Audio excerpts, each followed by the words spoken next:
Coroners Court is now.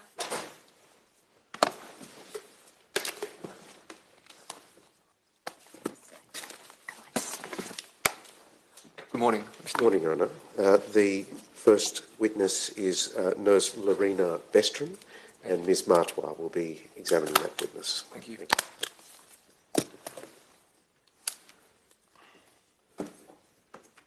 Yes, Ron, I call Lorena Bestrin. Yes, thank you.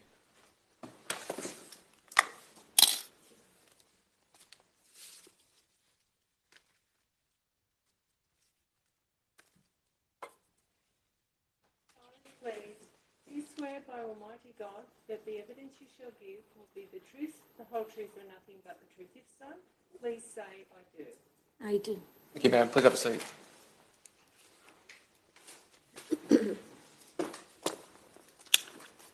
Ms Bestrin, could you just state for the court your full name? Lorena Bestrin. And you're a qualified registered nurse? Yes. You obtained that qualification in 1998? Yes. And since 2004 you had worked for Anglica in the role as a registered nurse? Yes. Was that at the Arena aged care facility in Castle Hill? Yes. Currently you're a practice nurse consultant, is that correct? Yes. What does that role entail as compared to the role of a registered nurse? I am a practice nurse. I work in a medical center, and I also do consultancy to other medical center in regards to the accreditation process. So I do both. Can I take you to a period of time prior to the outbreak at Newmarch House, Yes. which commenced on the 11th of April? In your statement at paragraph 13, you say that you firstly volunteered in April to be part of the surge workforce in Yes. the event of an outbreak. Yes. And as a result of having volunteered, you attended a training session in Castle Hill. Yes. You tell us in your statement that that training session went for about 3.5 hours. Yes. Can you tell us, in terms of those that were present at the training session, was it just registered nurses as far as you were aware, or were there people from with all different types of skills? Yeah, all different type of skills. Were there, for example, those that were working or would work in an administrative capacity? Not really. Like there was an educator and carers, RNs. I don't remember if there was a service manager. Yeah. And what's your memory in relation to the focus? What was the focus in the training session?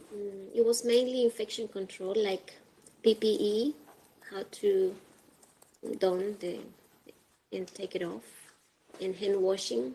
It was mainly infection control. Yes. Do you recall watching a video during that training session? There was a video, I think, yes. And do you recall, as a registered nurse, were there new things that you learnt during that training session with respect to the donning and doffing, for example, of PPE? I remember the emphasis on the order of how to don and off, mainly, but nothing that was that new to me. Did you find the training session useful, looking back now in terms of what you then experienced during the outbreak at Newmarch? It was it was good in regards to infection control, but in regards to what I encountered at Newmarch House was not enough, maybe. And not enough in what respect? On how to deal with patients who were positive, like more,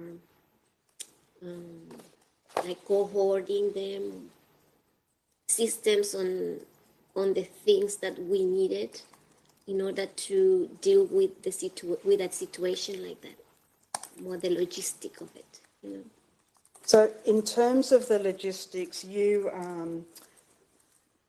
as a result of a phone call, agreed to attend Newmarch House in what you understood would be as a second care manager?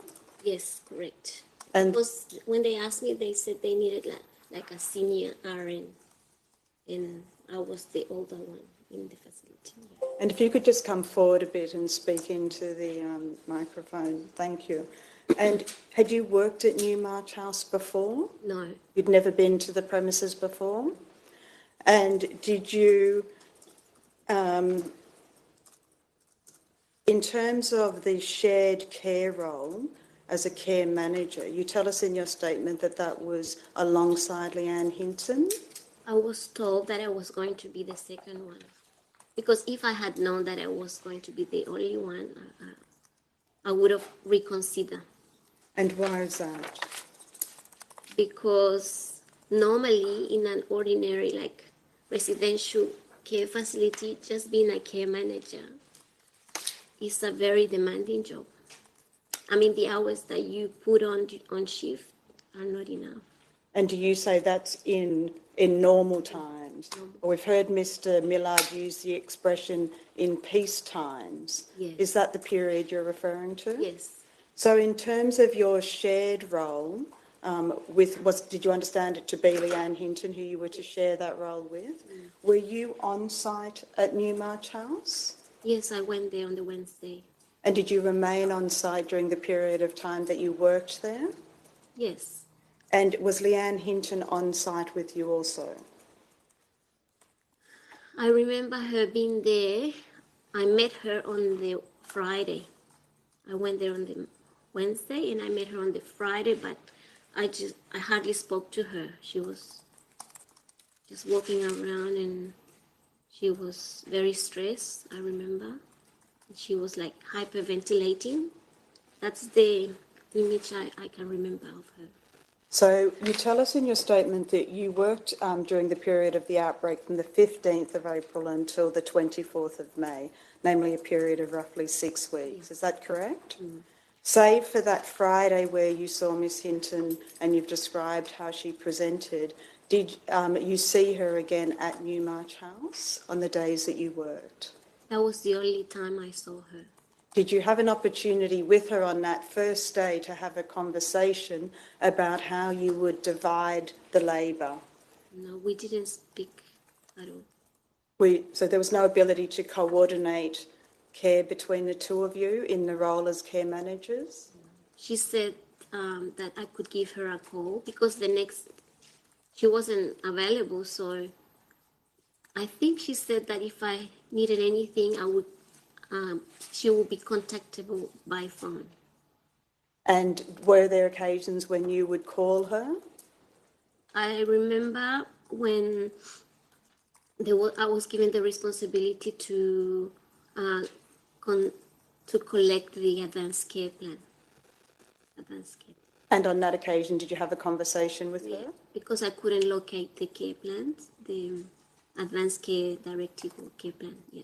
I'm going to come back to the care plans, but before I do, can I ask you, on the first day that you attended on the 15th of April, was there a requirement upon you that you demonstrate that you were COVID negative? No. At any point in time during the 6 weeks that you worked in the outbreak, were you asked to demonstrate or to indicate whether you had been tested and whether you were COVID negative? Yes, we were tested on arrival. That was maybe a week after. So a week after your arrival on the 15th? And in terms of temperature testing, was your temperature tested on your first day of arrival? No, they hadn't implemented that at the time. And do you recall now when did it occur that a system was implemented whereby your temperature was taken? Yes, after. Do you recall when that was? And if I can ask you this to put it into 2 time periods, before the arrival of Baptist Care on the 24th of April or after the arrival of Baptist? It was before the arrival. And do you know whether it was in the first week or the second week that you were there? Probably was the first week, on the weekend maybe. Because, I was told to do it as well. Yeah. And I found it very challenging because of all the responsibility I had. But then I think I started it because I was given the directive, but then the following days other people started to do it. Yeah. So just so I understand your evidence, do you say that you were given the directive to ensure that people were temperature tested, staff had their temperature tested upon entering Newmarch? Yes, we were given the. It wasn't just me. I think Cameron told me. Cameron. And so, But I think it was maybe 3 days after. I can't remember. Yeah. and so in terms of what role, did you then implement a system whereby staff would be tested? I didn't implement it, but we started doing it. Yes. When you first started, you tell us on the first day, you tell us in your statement that your belief was that there were about 4 or 5 COVID positive residents. In the first week. Yes, in the first day. So when I was asked to go and help, there was one case known positive on the Saturday, but then on my arrival, then there were more, I think. Yeah, maybe. And can I just ask you, how was that information in relation to who was COVID positive and who was not? How was that relayed to you as the care manager? By Cameron, because he was the one who was in contact with the labs, and he was getting the results of the test. And then when you received that information, would he also give you the names of the residents which were COVID positive? Yes. And what did you do with that information? I would give it to the RNs, yes, on the floor. And did anything follow from that? I mean, they implemented the infection control, setting up all the equipment outside the room. And yeah, so they gave more care to that person in the sense of being more cautious about it. Do you recall in the first week that you were there whether or not a resident's room had some sort of indication as to whether or not they were COVID positive? Was there any outward signage to indicate whether a resident was COVID positive? I don't remember. Other than the extra, did you say PPE outside of their room? Was there any other indication to any one of the surge workforce as to whether the resident inside the room was COVID positive? I don't remember. Did you ever come across a Dr. Branley? Yes, I met him. And did you have any discussion with him at all in relation to the COVID positive residents? No, I didn't speak to him about. We just had meetings with him, but I remember that was mainly when the Baptist care team came. They would have like official meetings, and then we would discuss, and we would just follow his directive. Do you recall whether there are official meetings with Dr. Branley before the Baptist care team arrived? I don't remember. I don't think so. Not that I can recall. In terms of, when you first arrived, did you work on a single wing or on a number of wings? When I first arrived, I was everywhere. It was not until Baptist care team came that they allocated me to a specific wing. And do you recall what that wing was? Lawson, I think. So prior to the Baptist care arrival, in terms of you being everywhere, did you have an office at all? I used to be in the physio room. And which wing was that located in? It wasn't in a particular wing, it was separate. And were there computers in that room? Yeah, there were 2 computers. And were you able to access the eye care system? I think so. Not on the first day or second day, At some stage, I was able to access it because I didn't have the password to get into the system. So can you recall now how many days it was as the care manager that you did not have a password in order to access the iCare system? I would say maybe 2 or 3 days. And at some point you were given a password? I had to contact myself, IT, and organize it myself. Was there a nurse unit manager or an equivalent role at all when you first started and in the first 2 weeks of the outbreak? Christine came, I think, on the Friday, and Monica, I think she came on the Saturday. So they were the one that took that role, I think, yes. And in terms of adopting that role, was there then an allocation at all of residents to carers or to registered nurses?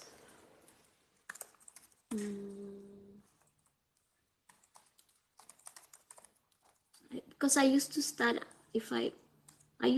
8 o'clock.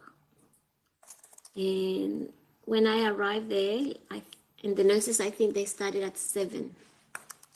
And Christine and Monica, they were always there earlier than me because I was driving from my place. So it wasn't I know that they try to allocate staff according to where they had worked the previous day. And with the COVID positive, they try to have that consistency. But it wasn't an official thing that I can remember. In your role, were you delivering any individual care or any clinical care to any of the residents? No. Were there handovers in place when you, in the period of time, and just focusing at the moment before Baptist Care, the Baptist team arrived, was there any handover in place between the nurses? I know the night RN will give some sort of handover to the morning RN. Were you present at any of those handovers? I don't think so. Because in the morning, when I arrived, I used to go to each wing and ask the RN about a report, how was the night.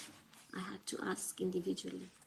Was there any whiteboard system in place where residents' names were on the whiteboard and care needs were highlighted? No, we had a whiteboard that was implemented by the Baptist Care team, but that was mainly related to the allocation of nurses to each wing. But I can't recall having a whiteboard in regards to the care needs of the resident. I can't recall that. Do you recall in the first 2 weeks before the Baptist team arrived whether there was any triaging system in place in relation to the residents, the COVID positive residents? No, I don't remember that. You told us earlier on that what your memory is that you were going between all of the wings, is that correct? Yes. What type of tasks were you performing? Mainly sourcing for basic things like dressings, glucometer, medications, because we had so many agency staff, different people every day, so they had no idea about finding the doctor's numbers, finding things. I was running around finding things all day. And in terms of just looking at a few of those things that you were finding, for example, the dressings and the glucometer, where did you locate those things, or was it a situation where they needed to be ordered in? I needed to order them because there wasn't enough. And was that something you were doing on a regular basis, or it was only in the first period of time? So with the glucometer, I had to organize them through the pharmacy, but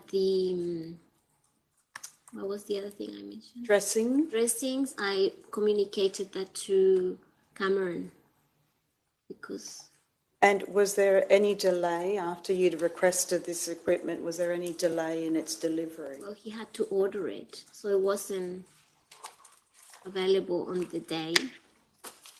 So he had to order it. Was there any other equipment in relation to, for example, dealing with pressure sores or other daily care needs of residents? I remember I couldn't locate slide sheet.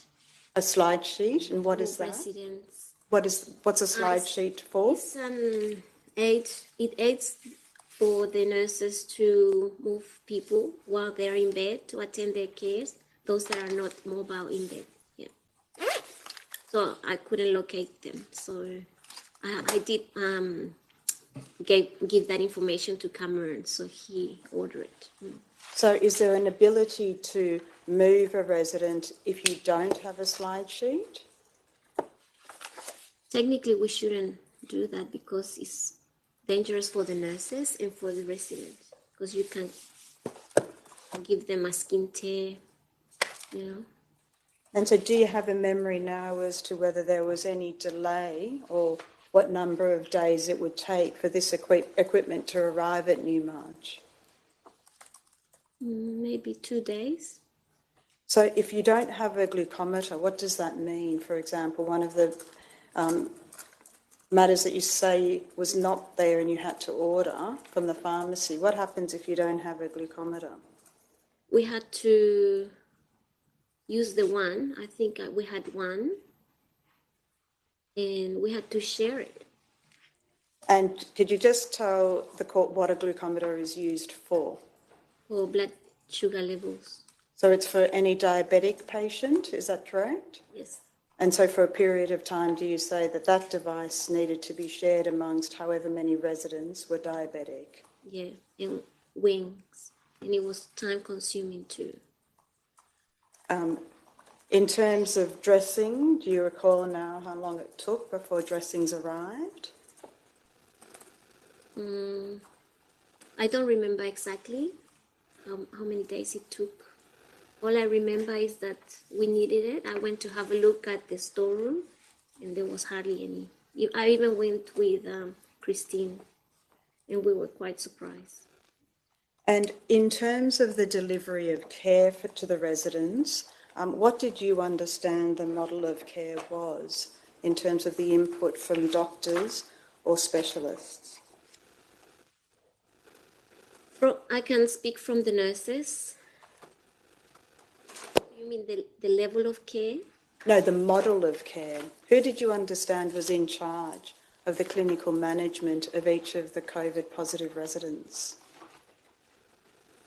I know the infection control doctor was overseeing the care of the positive residents. Dr. Branley? Yes, Dr. Yes. And then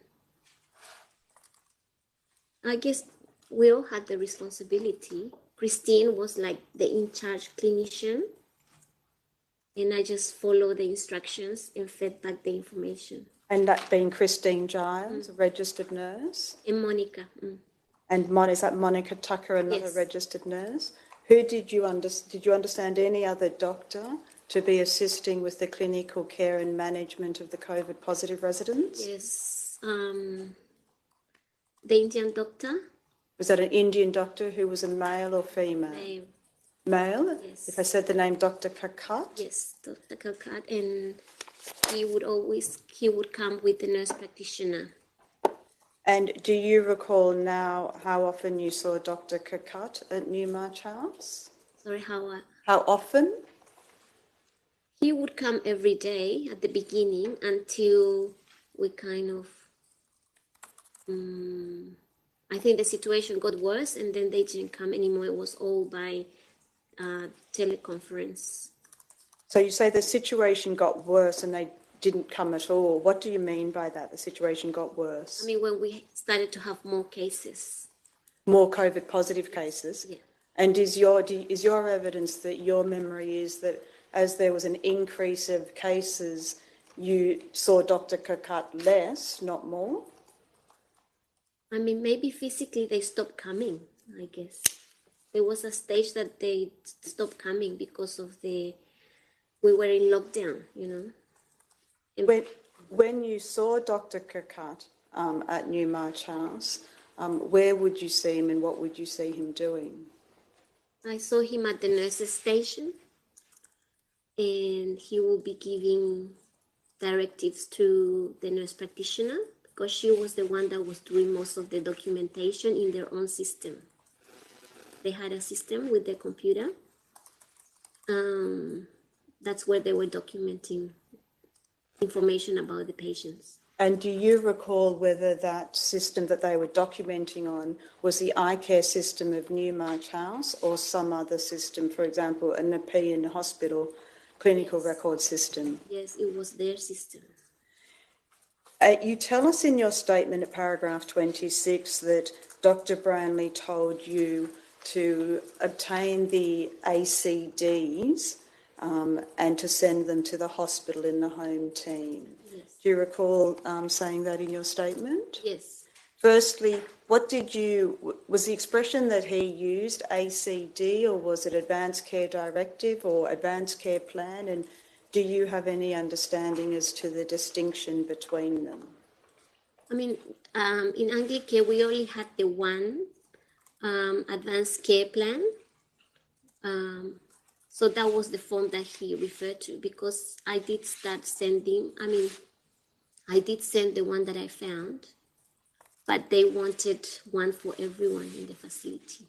So were you tasked with the job of locating the advanced care plans? Yes. And is that a document that has Anglicare's emblem at the top of the Yes. page? It's an Anglicare. Were you familiar with that document, having worked in other aged care facilities of Anglicare? Yes. So could you locate an advanced care plan for each was it only for the COVID positive residents that you were being asked to locate a plan? For everyone. For all 97 residents? Yes. Is that correct? They wanted that, yes. And so were you able to locate an advanced care plan for all of the 97 residents? No. When you did locate an advanced care plan, who did you send it to? To the fax number that Dr. Bradley and the nurse practitioner had given me. And when you refer to the nurse practitioner, you're making reference to Hayley Carpin or some other person? There was only one nurse practitioner with the Indian doctor, yes. And so you found one and sent it to the sent it through on the fax, is that correct? And then when they will come again, they will ask me whether I had more. So they kept requesting it. And what did you do in response to that request for more? I did explain to them that I had checked with the previous care manager, Leanne, that I couldn't locate them. So I reported that to the facility manager, and she ordered for me to contact the family and get them ready.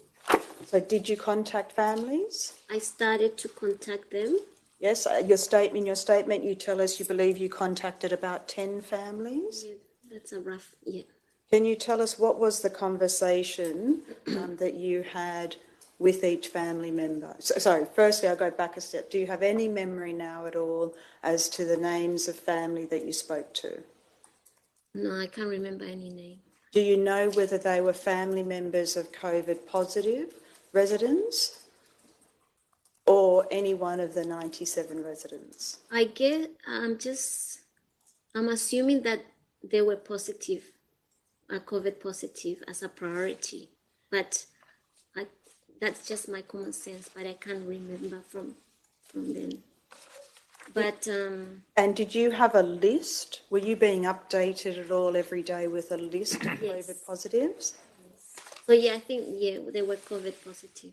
And what was the conversation that you had with the family member? So just before talking to the family, I did when the facility manager said to me, "Okay, just get them organized." And who was that? Melinda, is it Melinda?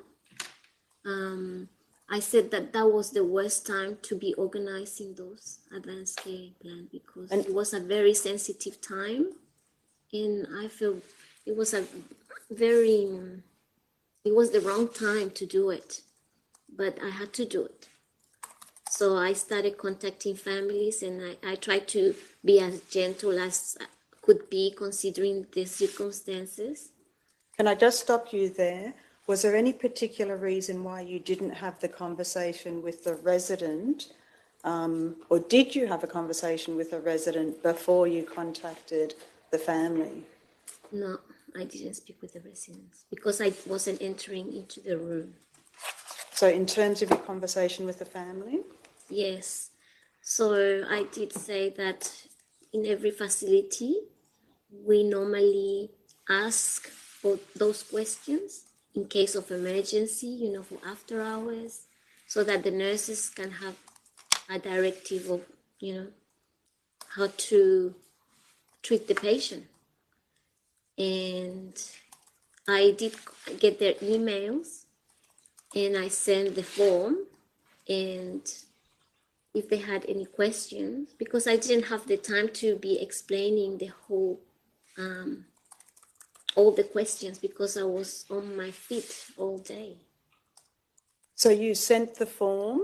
Yes. And I just so we're not at cross purposes, can I just have on the screen one of the forms, volume 1?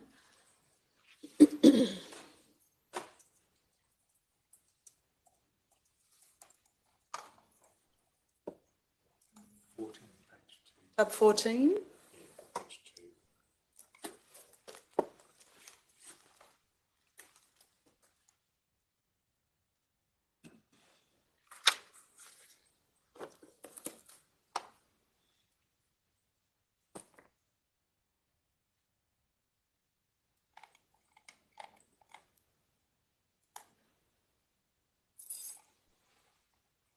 Ms. Bestrin, is this the form that you sent through?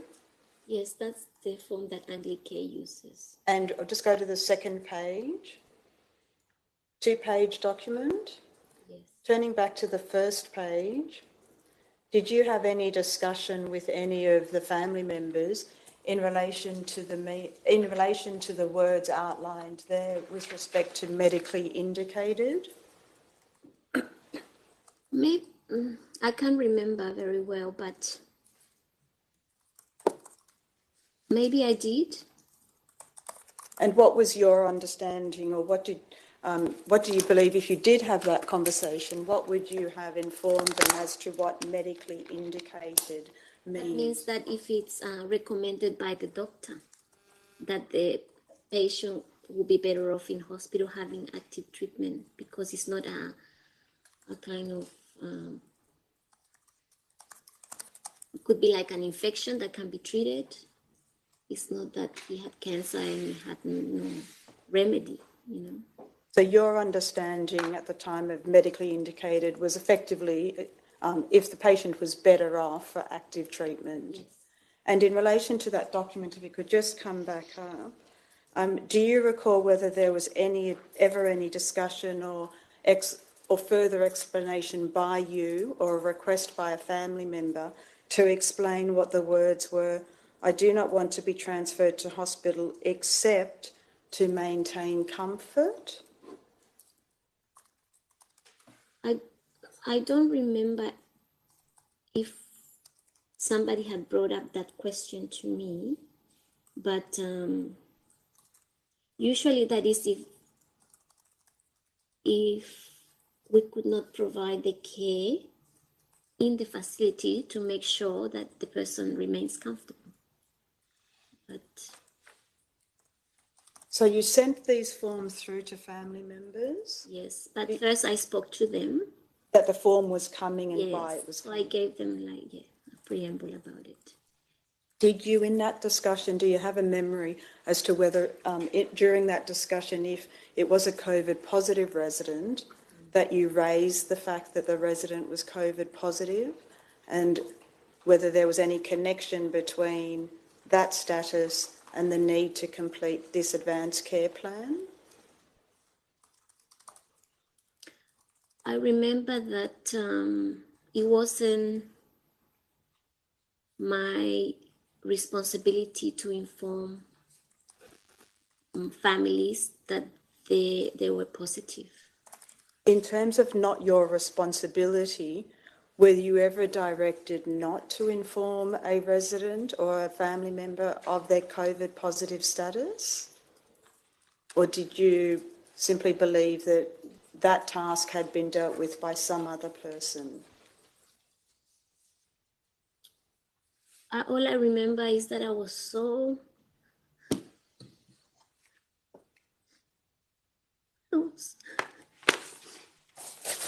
Take your time, Ms. Bestron. I was so overwhelmed with the running around looking for things.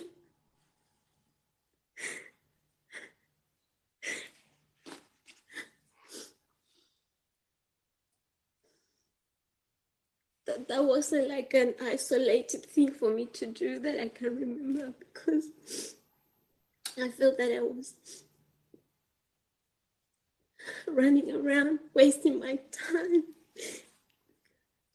because we didn't have any communication system. If I wanted to tell something to someone at the other wing, I had to physically go there, find the person, see who's looking after that person. And that was so time consuming. Plus, I was given this work that should have been done maybe by one person because it was such a sensitive topic and so important.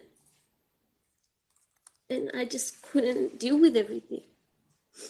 Do you recall getting any assistance by any medical practitioner, any doctor, with respect to how to deal with this sensitive document and assisting families with completing this document? No, it was just given to me as a task. Okay, you need to just organize them on top of everything. Because I was the one that was running around, and all the nurses would come to me because I was there. And then I just tried to pass the information to Cameron if we needed more equipment or things.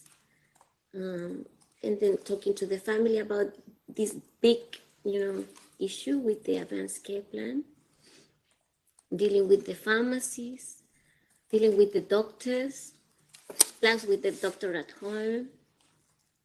I was like in the middle of everything. Before, in your previous role as a nurse at the Warren Aged Care Facility, or with Anglicare generally, had you ever been tasked with the job of obtaining an advanced care plan from a resident or their family in the absence of a doctor's presence? Yes. And were you tasked with that job when they first entered the residential aged care home, or when they had been diagnosed with a condition that was acute or newly presenting? There wasn't an official directive that it should be done on admission, but I have worked in other places, many years in different places, and in general, we used to do it on admission because it helps the nurses. When we can't contact families or doctors, then we know what to do. When you were asked to send these advanced care plans out to family members, did you have any understanding as to the progression of COVID in an elderly patient and what active treatment was or was not available for them?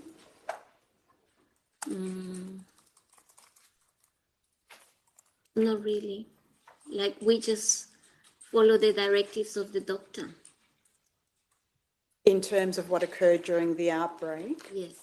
But in terms of any directive from the doctor in sending these forms out, do I understand your evidence that there was no directive from a doctor? No. In terms of how to advise a family as to the meaning of this advanced care plan in the context of their COVID positive status?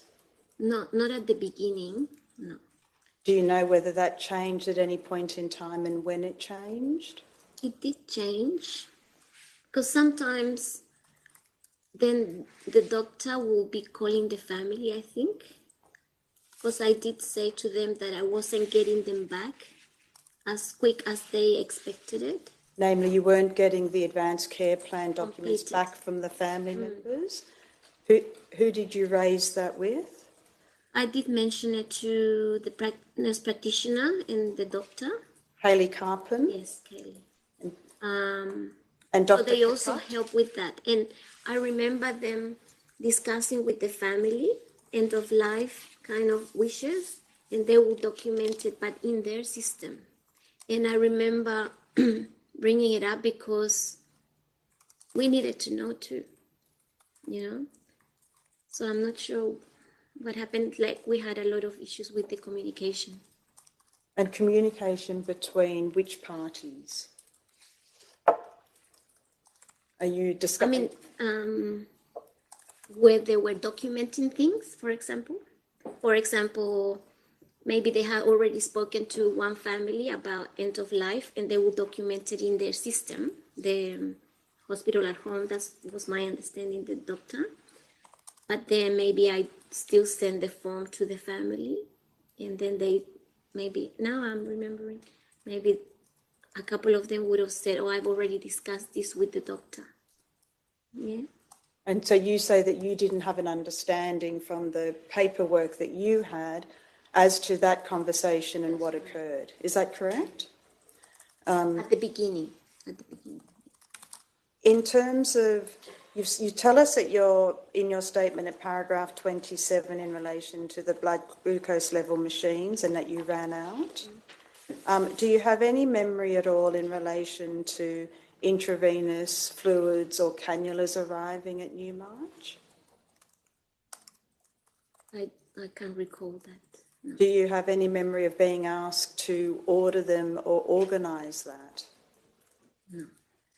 Do you have any memory in relation to oxygen tanks, their delivery or the request for more? Yes, I remember. I think we needed more. Do you recall when it was that there was a realisation that you did not have sufficient oxygen tanks? It would have been early, before Baptist Care team came. And do you have any memory as to how long it took before they arrived? Or did you ever have any memory as with respect to whether there was a concern or no concern with which the speed of things arrived? With the oxygen, I can't recall, really. Any information that I gave to Cameron, I know that he would act promptly. You've given evidence in terms of the records that were being kept by, as I understand it, the hospital in the home team, as you understood it. Is that correct? Yes. Were you aware that the virtual aged care service was also attending? No. I mean, by the names, no.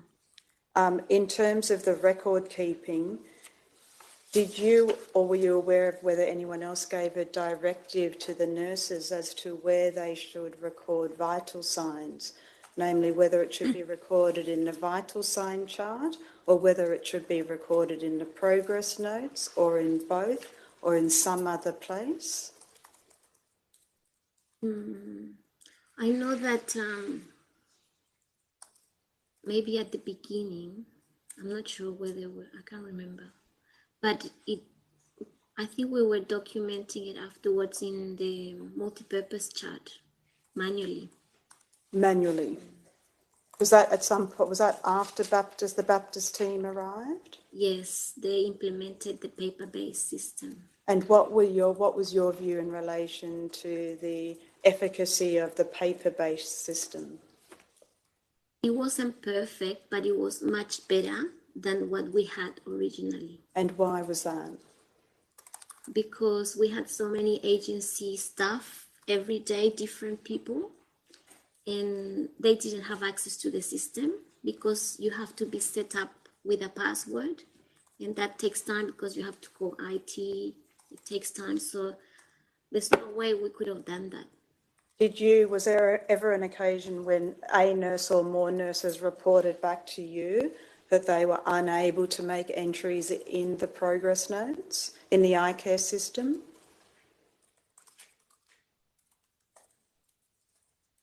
we were just trying so hard to look after the resident. Do you believe that there was time there to record things? No, not at the beginning.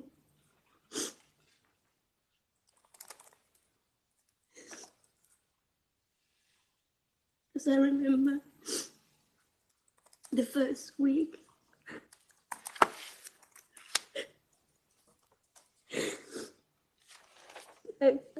we had like maybe 10 RNs, which is a lot. It's quite generous in aged care, because normally maybe we had 2 in the morning. But I did request for more because that wasn't enough. But people who were not on site at the time, and I can understand that, did not understand the severity of the situation. Because it's not that they were well trained with all password. Maybe if they were all well ready with the system of Anglicare, it would have been enough. But all these things were not considered. They were all new, which I was trying to find out where things were in there. Imagine them. And when you say them, you mean the surge workforce who came in? Mainly they were all agency. And they would come from hospitals, so they had other level of training. I mean, technical training with computers and documentation. With the medication, I also had to spend time, because they had to give the medication, they didn't know where things were. I had to find the blister pack, deliver it, or if something was missing, I had to contact the pharmacy. It was a lot.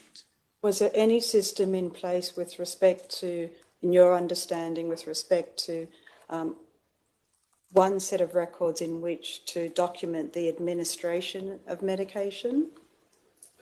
They were using this little iPad,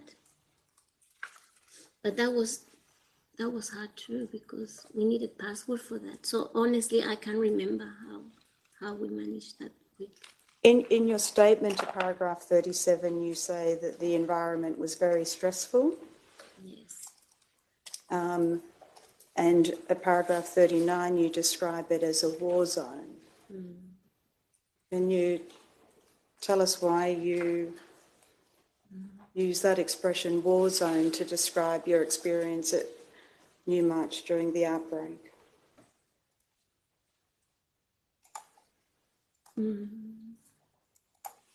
Because we had no systems in place, pretty much. So it's like you bring a whole army. And I can understand that's because most of the regular staff went on isolation. So I'm not trying to blame anyone, but that's the experience. And I'm trying to understand how I describe that as a war zone. So imagine all agency staff coming and they don't know where to go, who to look. We had the first couple of weeks, it was just finding our way around. And also like in the kitchen, we couldn't find the list of meals, which resident had which meal, which type of meal preferences or consistency. So it was terrible, my experience. And when I was there, I just didn't want to go anymore because I would cry every day on my way to work. But I thought if I quit it, I wasn't going to help the situation. So I had to go and see what I could do. And my best was like less than 1% of what was needed. Just in terms of the residents being able to communicate with you, did you have any experience where you walked around the ward and you were able to get some understanding as to what was going on behind the closed doors of each of the residents? I remember because during the day I was so busy. I was sourcing things, finding things. Before I left, because I felt that I could never leave that place because there was so much to do, but I had to go home. I would walk around and it was dark. It was in the evening. And I will hear people because asking for help, the residents. And I just walk and I was shocked because it felt like a horror movie, honestly. Because I was walking the corridor and everyone would say, help, help, help. And I can still picture it. I tried my every nurse.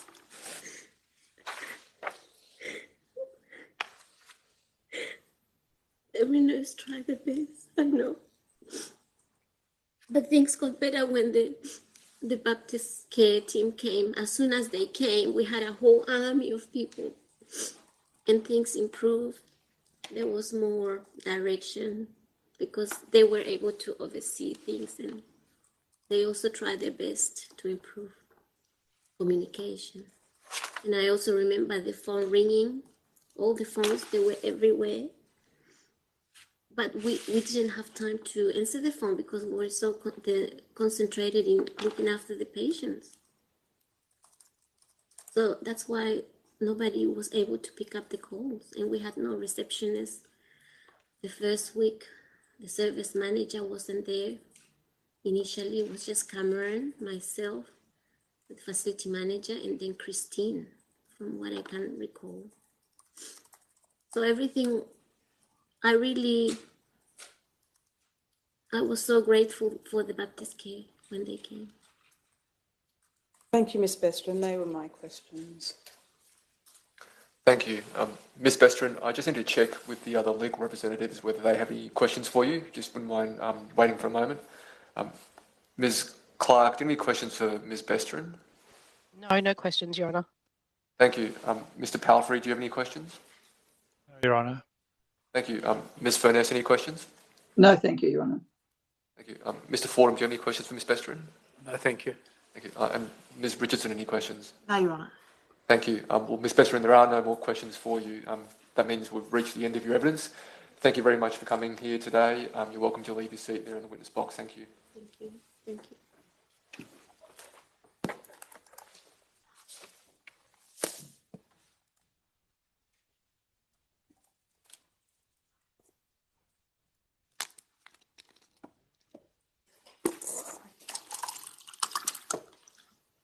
Your Honour, the next witness will be Dr. Manoj Dharmaratnam. Yes. I can see his representative is online. I'm just going to check whether he is online, and if so, if he could turn his video on, please. Thank you, Your Honour. Regana for Dr. Dharmaratnam. I seek Your Honour's leave to appear. Yes, thank you, Mr. Regana. You have that leave. Good morning. I can see the doctor's online now. I call Dr. Manoj Dharmaratnam. Yes, Thank Your you. Honour. Dr. Dharmaratnam, good morning. It's the coroner speaking. I think you've indicated that you can hear us clearly. Can you also see the courtroom on the screen or monitor in front of you? Yes, Your Honour. Thank you. We're now ready to start your evidence. I'm going to ask the court officer here to swear or affirm you in, and then counsel assisting will begin with some questions for you. There may be some more questions from the other legal representatives after that. Yes, Your Honour. Thank you. Silence, please.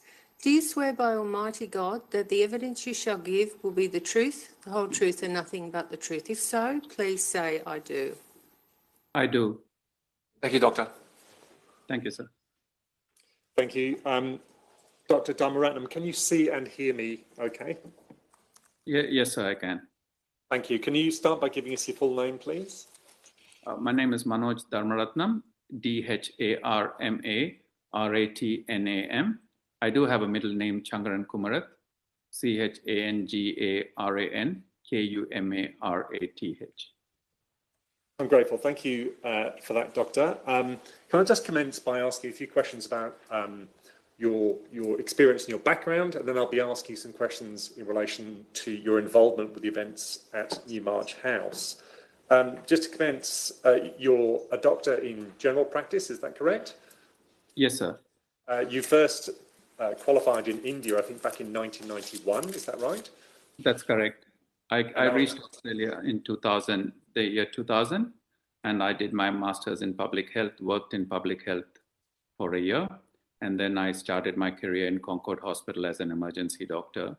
I started off as a resident doctor, and after two months, the department head made me the registrar. And then I was a registrar in emergency at Concord, at RPA, and at Ryde Hospitals. And then I decided to go down the pathway for general practice. Thank you. And did you you were admitted as a fellow at the Royal Australian College of General Practitioners here in Australia in May of 2012, is that correct? Yes, that's right.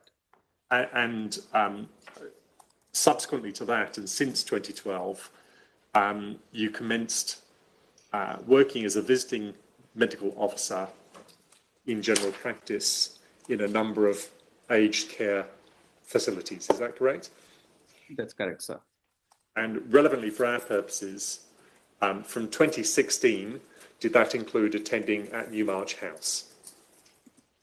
Yes, sir. I'm not exactly sure of the date, but yes, I started in Newmarch House also. I did a few of the Anglicare facilities at that time.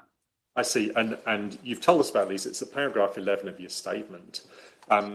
I haven't drawn your attention to it yet, but do you accept you prepared a statement for this inquest on the 12th of August 2021? Sorry, sir, I didn't hear that question. Do you recall preparing a statement for this inquest on the 12th of August 2021? Yes, I do, but I don't remember the contents of the...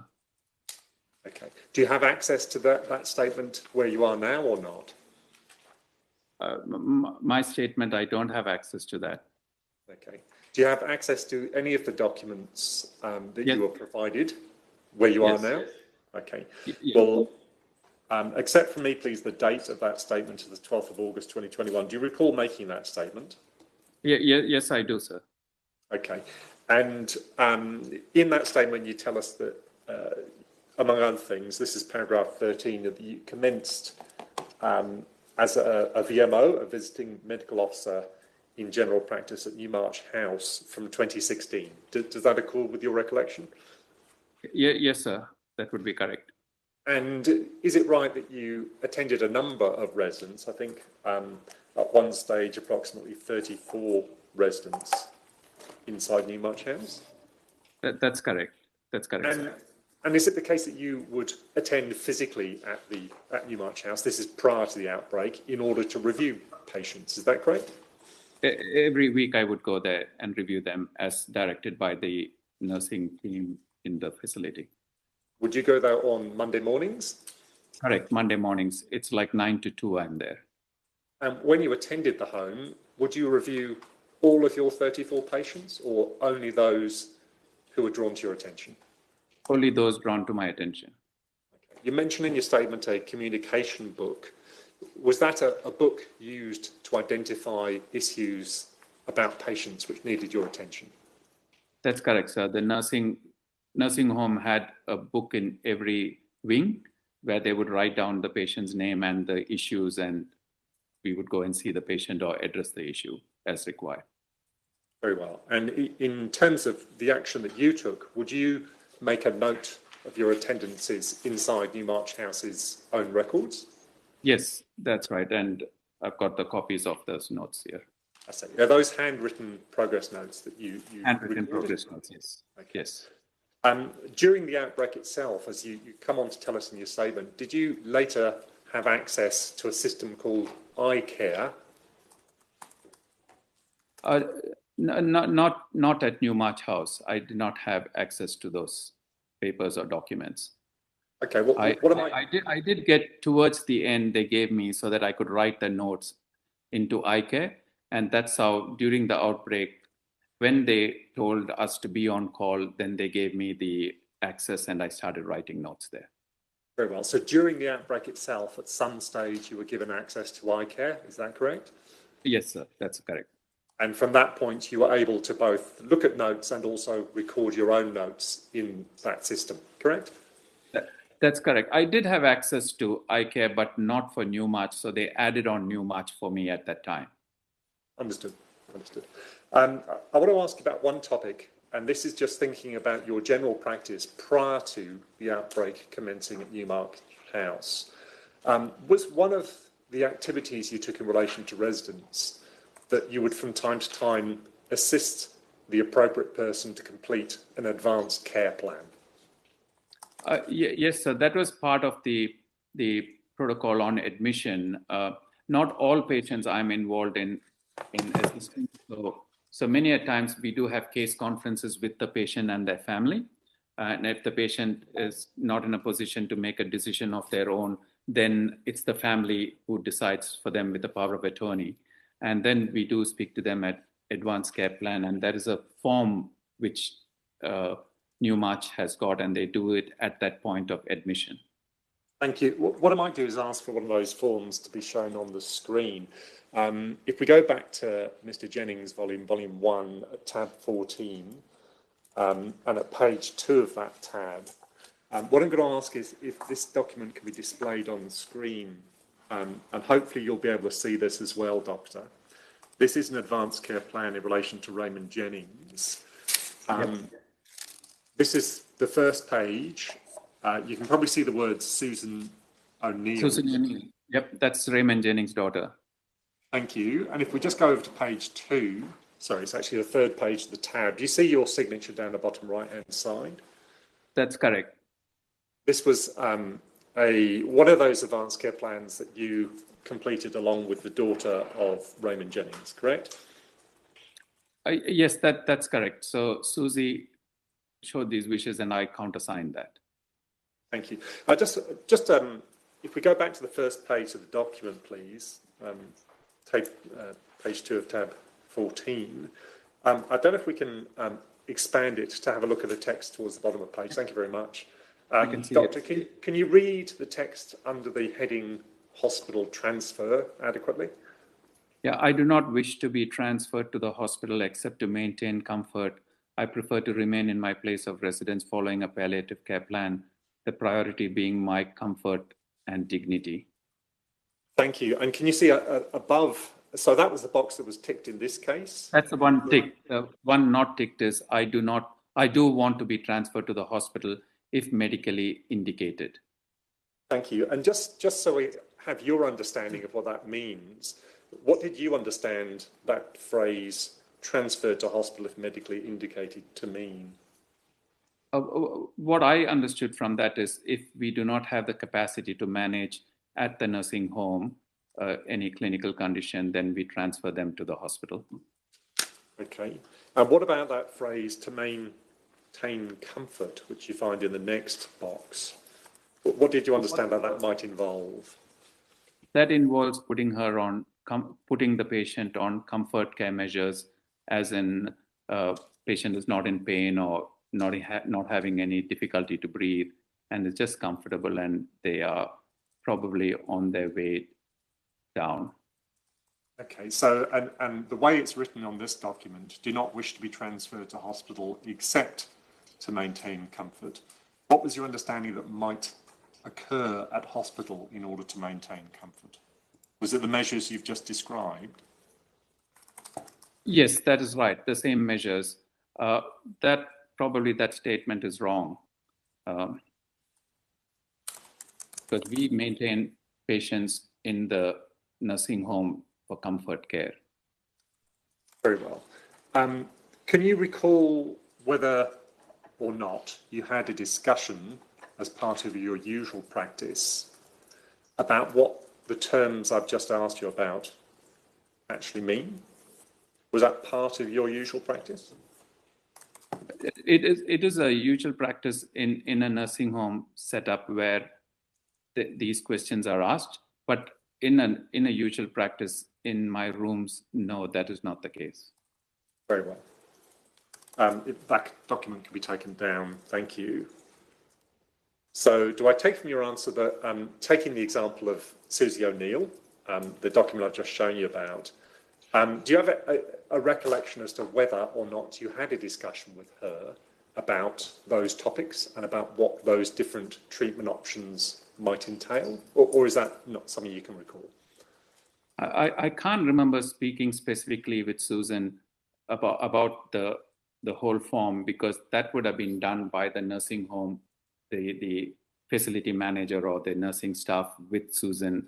And then after Susan signs, I countersign the signature saying that if that is their wish, we can continue with that wish. Very well. So given that answer, did you tell me if you can recall, and if you can't, tell me what your usual practice is, but in Susie O'Neill's case, did you have a discussion with her about those terms at any stage or not? Yes, I did speak to Susan at some stage. I do recollect that. And Susan said she would like her father to be in the facility. This is not at the COVID time, but before that. Okay. Thank you. I'm going to move forward to the COVID time, to the time during the outbreak at Newmarch House. You've told us in your statement you weren't immediately informed of the outbreak, but you came to learn about it on about the 13th of April when you were contacted by a geriatrician. Is that correct? That's correct, sir. And following that, you yourself made contact with Newmarch House. Is that right? That's correct. That's correct. You spoke to a nurse. Yep. And after finding out that the outbreak had occurred, you made a decision in terms of what you were going to do. Is that right? When I spoke to the nurse, she said that there was so many patients positive with COVID, and we were of the understanding the hospital took over the facility, and we were not allowed to enter the facility because they had their doctors and their nurses taking care of the residents over there. Very well. And do you recall in the course of that conversation saying words to this effect? So this is paragraph 28 of your statement. I appreciate you don't have it with you. I'll just remind you about a conversation you relayed there. You said, quote, "I've just been told there are some COVID cases at Newmarch. Is that true?" The nurse replied, "Yes, that's true. We have some patients with COVID." And you then say, "I'm sorry, but because there are COVID positive patients, I'm unable to attend as I visit other nursing homes." Do you recall what it was that you were conveying when you said that? Yes, I did mention that because I do go to other nursing facilities, and at that time, our knowledge of COVID is not as much as it is today. And at that time, we were told that if there is a COVID case, we don't enter the facility so that we don't transmit it to either the nursing home or in my general practice to patients when I see them. Very well. And in the event, did you in fact attend personally at Newmarch House following that call on the 13th of April? No, I did not. Do you remember when you next did? That was probably when they were cleared of COVID. I think it would be the end of sometime around June, if I'm right, when they were cleared of all COVID cases. Very well. And excuse me.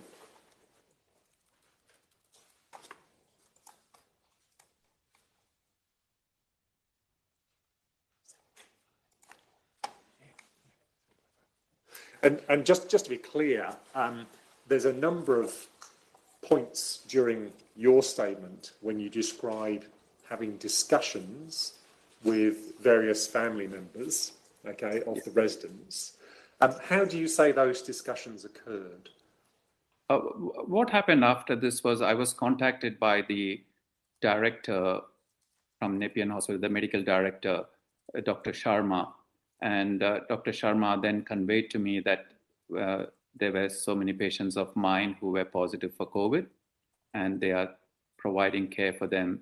And it has been decided that the department would do the hospital in the home management. So it's known as the HIT management. And what they were wanting us to do is they were conducting meetings with all the GPs, me included, and the public health unit and the director of public health. And we had a meeting, if I remember right, on Saturday. It was a Saturday morning or Saturday evening. And then they said, could you please be on call because the patients know you, so that you can convey to them and you can have a chat with them. And he said, that's fine. So all of us GPs took various days to be on call to attend to if a patient becomes COVID positive. It was directed to us to inform them that they are COVID positive. Very well. And when you had those discussions, as part of the being on call, as you described it, or informing about the positive result, how did you have those discussions with the patient's family? At the time, we were instructed that we needed to do the advanced care directive also along with that information, because they were providing every facility in the nursing home except for intubation, ventilation, or life support. But every other management would be done there, including the management with PPEs and everything. Okay, I'll come back to that in 1 second. But in terms of how you had those discussions, were they face-to-face with the family members, or were you using another method of communication? Through the phone. Okay. And you've said in that earlier answer that you were, I think you said instructed. Were you asked to have discussions about advanced care planning in particular? Yes, sir. I was told to discuss about that. They were doing that with as far as I know, they were doing that with every patient in the facility at that point in time. Very well. Just to be clear, who asked you to do that? Dr. Sharma. Okay. And what was your understanding as to the reason why you were being asked to have discussions about advanced care planning? I think it was in regards to hospital transfer mainly, that they had decided that they are going to do the management in the facility. So hospital transfer was not an option at that stage. Very well. And just to understand that answer, why do you say the hospital transfer wasn't an option at that stage? I don't know, sir. I was not the decision maker. I was instructed that was the decision made by the department. Again, do you recall who gave you that instruction? Dr. Sharma gave me that instruction. And I don't know if you recall this, but just on this point, do you recall this in relation to one particular resident, Marko Vidakovic, who I think was a patient that had previously been under your care, is that correct? Yes, sir. Do you recall that at a point on or about the 24th of April, you were asked to make contact with his guardian? That's a member of the trustee and guardian? No, I was not contacted to do that, because I think you were on calls. I can't remember, to be very honest with you, specifically with that. Okay, well look, just to refresh your memory, I appreciate you don't have a copy of your statement in front of you, but you deal with this at paragraph 113 of your statement. And at that paragraph, you extract a copy of the progress notes, which appears to be an email that you actually sent yourself to, it's Bonnie Zain, Z-A-I-N, who's from the New South Wales Trustee and Guardian. I just want to read you this out because it's on the same topic you've just been mentioning. You say this, quote, hello, Bonnie. As discussed with yourself, Mr. Vidakovic has been tested positive for COVID-19. He is under the care of the, quote, hospital at the home team, unquote, led by doctors from the Nepean Hospital Vax team.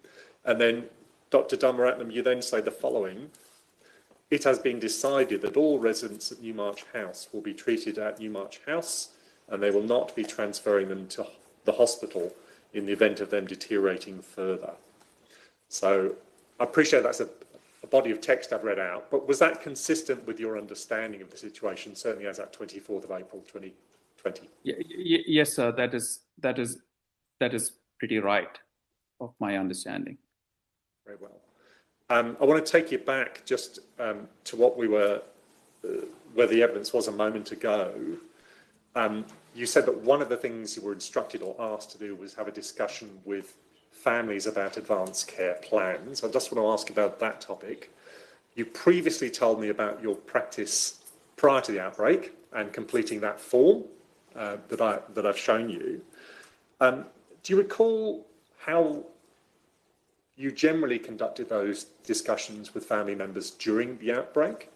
So what you said to them? I did reveal to them that unfortunately your family member is tested positive at the facility, and the Nepean Hospital specialists and team is taking care of your family member, and as per instructions, we just need to go through your advanced care directive, which you've already gone through. And I did tell them, I totally understand it's a difficult time to ask this question.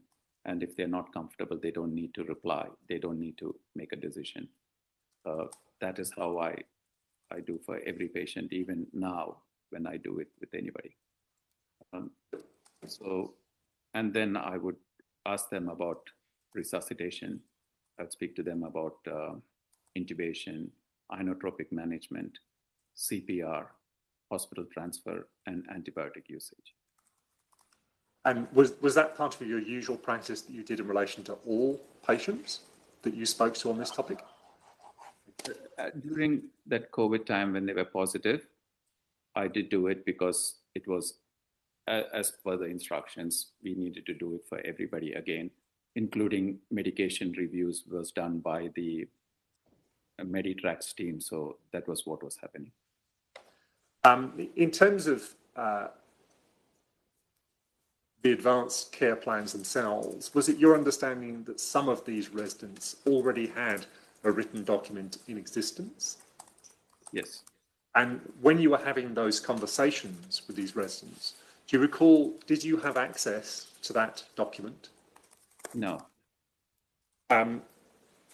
The way you described it in your evidence a moment ago and your acknowledgement that it was a difficult time to have the conversation, do I understand from that answer that this was a conversation that you found sensitive to have with these people?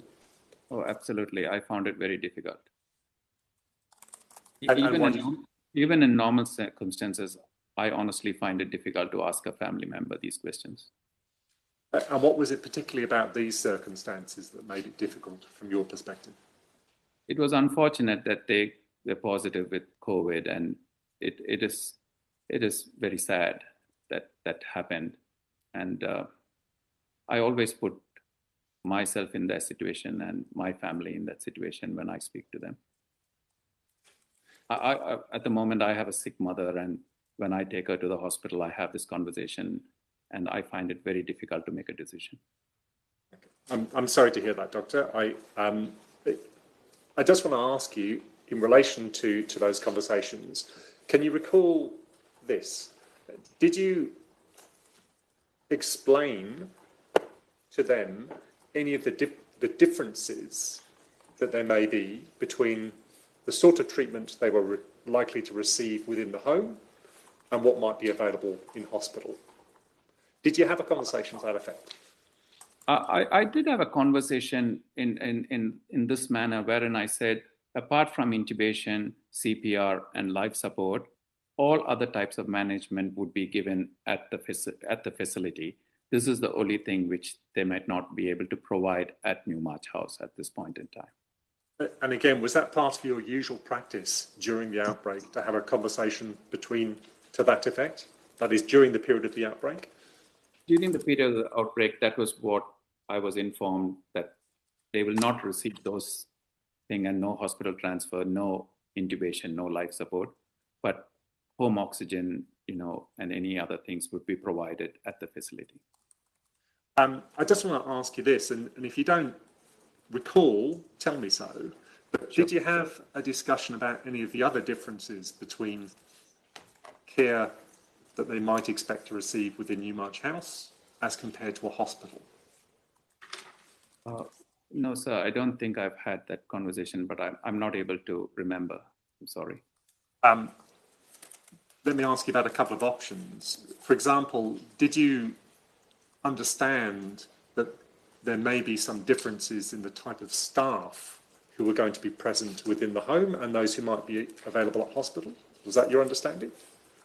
Yes, that was my understanding, but I was also informed that they are getting in nurses who are more qualified into the facility. It's not going to be the nursing home staff primarily who's going to manage over there. But again, do you recall who told you about that different nursing staff? All this was mentioned by Dr. Sharma. She's the only person I've had a conversation with. Very well. Just on the topic of the, excuse me a second. Yeah, in terms of when you received that information, you previously referred to a meeting or a case conference that occurred.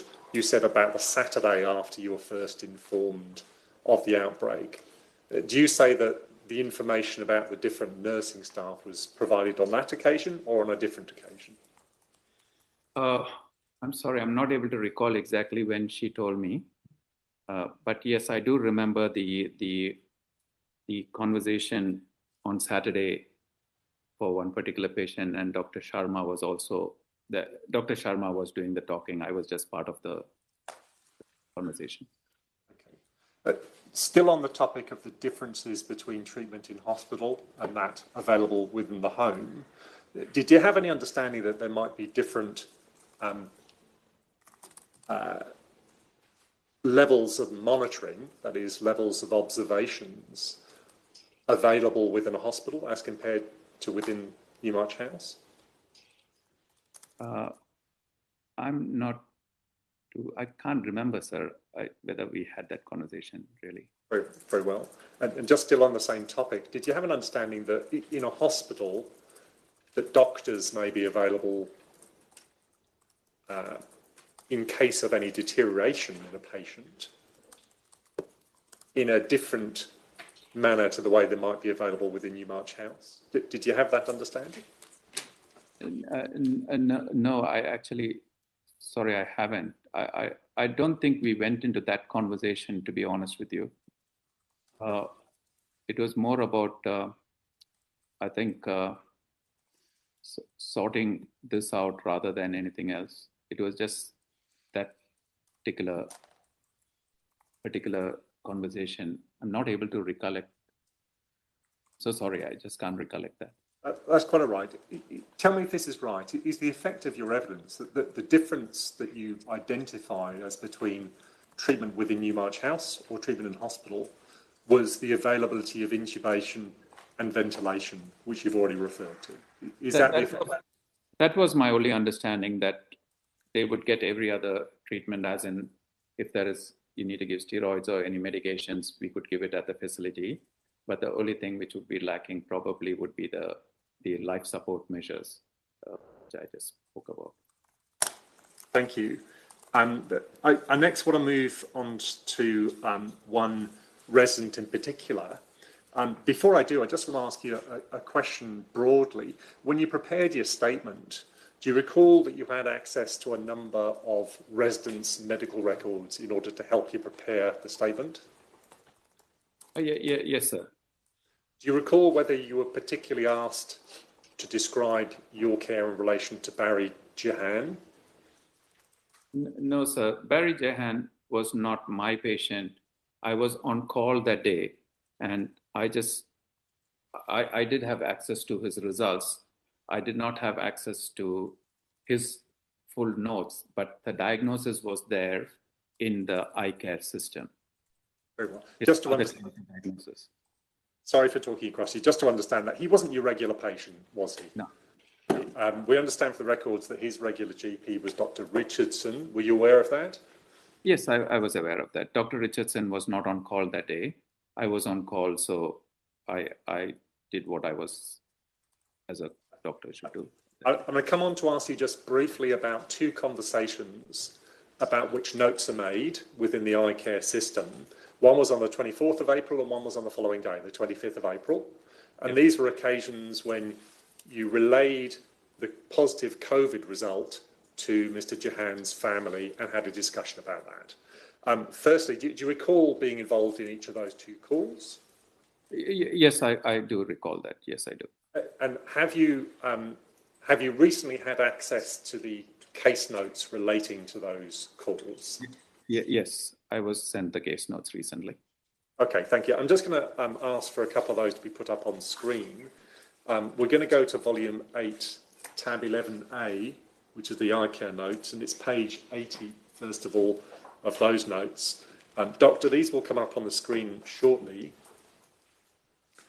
Hopefully they'll be familiar to you. And just to put this in context, this relates firstly to a call timed at about 10:30 p.m. If we might try and zoom in, please, to the text on the top right-hand corner.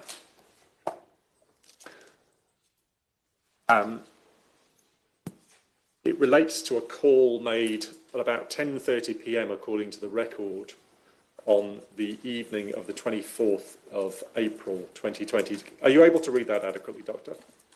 Yeah, contacted his daughter, Miss Mary Van Pite, informed her that her father's COVID-19 test has turned out to be positive, explained to her that he will be treated at the facility symptomatically.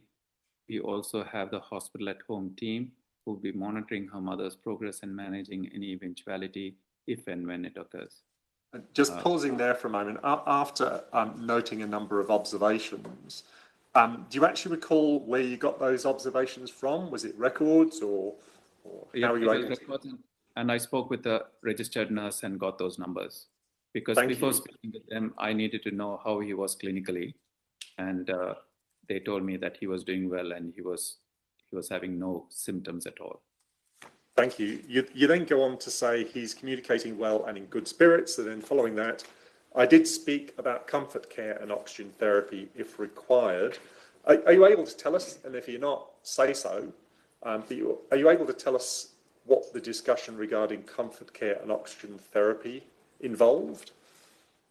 Comfort care is if he deteriorates, putting him on comfort measures, maintaining his dignity, giving him stuff which will allow him to breathe comfortably and be in no pain.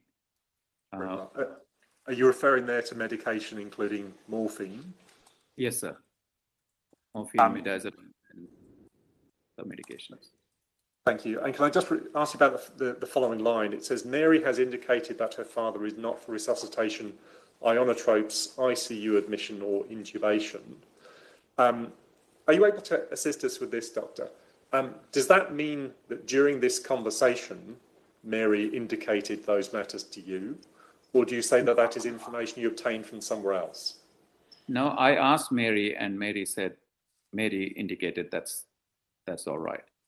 Very well. And the reference to resuscitation, ionotropes, ICU admission or intubation, do you say those are the words that she used or is this... Okay, so... No, I used those words and I explained that to her. Very well. And was that in the manner that you've previously described as part of the discussions that you had on this topic with other patients' families? That's correct, sir. I might go over the page, please. This is page 81.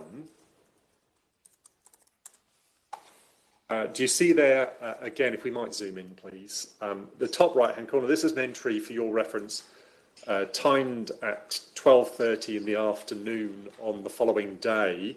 It records a further discussion with Mrs. Mary Van Put. Do you see that record? Yes, sir, I do. It says again, informed her about her father's new diagnosis of him being positive for COVID-19. And it then goes on to say, discussed about the advanced care plan. In the next line, it says, he is not for resuscitation, ionotropes, intubation, stroke ventilation, or hospital transfer, it says. I think it should mean transfer. Transfer, it is, sorry. Now, you'd already had a discussion on the topics of resuscitation, ionotropes, intubation, and ventilation the previous evening. Do you recall, did you have a further discussion about the advanced care plan on that day? Yes, we did, because she had other family members with her, and that's why that conversation did come up again. Very well. And in terms of the way the call went, do you recall that there was a call just involving herself and her husband initially. And then if you look, if we can just move slightly further down the page, do you see that just the text coming into view shows that a conference call was then held with a number of other members of Ms. Van Put's family? Do you see that? Yes, I do. And does that accord with your recollection? Were there a couple of calls, one involving just Ms. Van Put and her husband, and then a further call with other family members? I'm not able to recall that. As far as I know, I think the conversation was with all of us involved. She had her sister and somebody else with her at that time, and Dr. Sharma joined the meeting. Very well. I don't need to take you through all of this, but I want to ask you this. Assume, please, for the purpose of this question, that Ms. Van Put has given the coroner the following evidence, that her recollection of the conversation, and this is her statement, volume 8, tab 5 at 62. She says this: I remember telling Dr. Manoj that although Dad was DNR, we understand that to mean do not resuscitate, he was to be made comfortable at Newmarch House, but if he needed to go to hospital, then he should be taken to hospital as per his advanced care plan. I just want to ask you about that. Do you have a recollection, Doctor, that Ms. Van Put said words to the effect that if Mr. Jihan needed to be taken to hospital, then he should be taken to hospital as per his advanced care plan? I'm sorry, I do not recollect that. In fairness to you, do you have now a clear recollection of what was discussed during this conversation? I remember speaking with Miss Mary about this is what the hospital has advised, and I put this to her, and then she said, she had a lot of questions, which I said, I'm sorry, I'm not able to answer. And that's why I said we'll have to involve Dr. Sharma, because it is the hospital's decision, and the hospital was managing her, not the GPs at that stage. And that's how Dr. Sharma made that meeting, and we had that meeting with the family that afternoon. Very well. To be clear, when the note that I showed you a moment ago says he is not for resuscitation, ionotropes, intubation, stroke ventilation, or hospital transfer, yep. What do you say that Ms. Van Put said those things to you, or how do you say that note is recorded in your notes? I did mention those, that this is what the hospital has decided, that they are providing every care they can at the facility. So at this stage, the person who's COVID positive is not being transferred to the hospital. And then she said, she would have said, that's fine, as far as I can remember, where she said, I want my father to be comfortable and not in any kind of discomfort. Did she say to you that she would wish her father to be transferred to hospital as per his advanced care plan if needed? I can't recollect her saying that, sir. Very well. I'm sorry, I don't remember, to be honest. Very well. And you do, however, recall that Dr. Sharma was invited to join, or a call was organised involving herself? Yes, that's right. And then Dr. Sharma took over the meeting and she did all the conversation. From the point when Dr. Sharma entered the conversation, was it her talking and not you? That's correct. Very well. And do you recall, I've taken you to a note a moment ago which records the effect of those conversations. Do you recall how soon after those conversations it was that you recorded that note? I was recording the notes as we were talking, and then I continued writing the notes. Some of the things I just noted down on a piece of paper, and then I just entered it into the iCare notes so that it was there. Thank you. I just want to finally, I know the time you're on, I'm just have one final topic. Yes. To get to. You may not recall this as you do not have your statement in front of you, but towards the end of your statement, this is paragraph 145, 143 and onwards. 142 and onwards, you give a number of comments regarding hospital in the home and your understanding of that model. You say this: firstly, my understanding of the hospital in the home programme was that all residents and staff who were confirmed as COVID-19 positive were admitted to the programme. Just to be clear on that, was it your understanding that residents and staff, or only residents, were admitted to that programme? Only residents. You then go on to say, generally, I would not agree that a programme such as hospital in the home is appropriate for COVID-19 positive patients, especially elderly persons with what is considered a severe respiratory tract infection, as they would lack access to a number of treatment modalities and immediate care should their condition deteriorate or become acute, as well as negative pressure isolation rooms to separate the infected from the uninfected.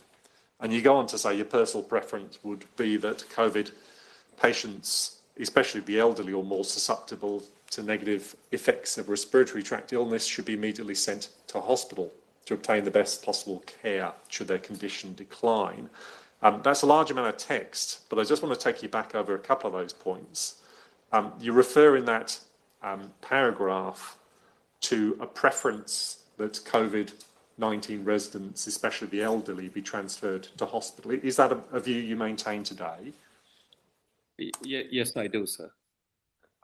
This is obviously your reflection as at the time of your statement, thinking back over this process. But in that piece of evidence, you refer to there being a lack of access to a number of treatment modalities and immediate care should their condition deteriorate. What were you referring to there? Do you recall? Oh, I had a meeting with one of the infectious disease specialists. Her mother was in the facility, and she did discuss this with Dr. Sharma at that time. You know, management has negative pressure. So pause there, please, Doctor. There's an objection. One, it's hearsay, and two, it's completely non-responsive to the question. Yes. I don't think we've got there yet. We haven't had the content of the conversation. I don't know what he's... Well, that conversation has to be hearsay, and it's also not responsive to the question that was asked. The question that was asked was, what treatment modalities did you have in mind, or something similar to that effect? Or what Dr. Dhammaratnam was referring to when he made reference Yes. to lack of access to treatment modalities and immediate care. Yes. Yes, I don't know that Dr. Dhammaratnam had actually started to answer that question other than beginning with some opening remarks. I'll just check. Dr. Dhammaratnam, do you understand the question that counsel assisting asked you? That is that in your statement where you made reference to there being a lack of access to treatment modalities for the Newmarch House residents and lack of access to immediate care, in your reflections, what were you referring to? Do you understand that to be the question? I now understand the question. Well, all right. Just a moment. Are you able to answer that question? Yes, sir, I can try. All right. Very well. Go on. So my understanding is the hospital has better access to many things immediately rather than the nursing home. That is what I understood. The nursing home doesn't have access to many methods of treatment or immediate access to everything. So the question that follows that, Doctor, is what are the things that you understood the hospital had access to immediately that the nursing home didn't? Like even medications, you know, they could get it easily from the pharmacy compared to the nursing home where they would have to send it, and then it takes time and things to come. Sometimes on that day it might come the next day. Do you include within those treatment modalities things such as diagnostic tools, so X-rays or pathology or that sort of? Absolutely, sir. Absolutely, all those. And what about staff? Things like specialists and staff and specialists also. You don't get immediate access in the nursing home, while as in the hospital you have, if not the specialist, his team is there and everybody is there, and the specialist can see the patient straight away. Ultimately, does that inform the opinion, you give this opinion at 1:45 of your statement. I do not believe that any nursing home or residential aged care facility has the expertise to manage an infectious diseases outbreak of this magnitude. I think that was the case at that time. Yes, thank you, Doctor. Those are the questions from me. Thank you, Anna. Thank you. Dr. Dhammaratnam, it's the coroner speaking again. I'm just going to check with the other representatives whether they have any questions for you. Just bear with me for a moment, please. Yes, Your Honour. Ms. Clark, do you have any questions for Dr. Dhammaratnam? No, no questions, Your Honour. Thank you. Mr. Palfrey, any questions? No, thank you, Your Honour. Thank you. Ms. Furness, any questions? No, thank you, Your Honour. Mr. Fordham, do you have any questions? One moment, Your Honour, if you Certainly.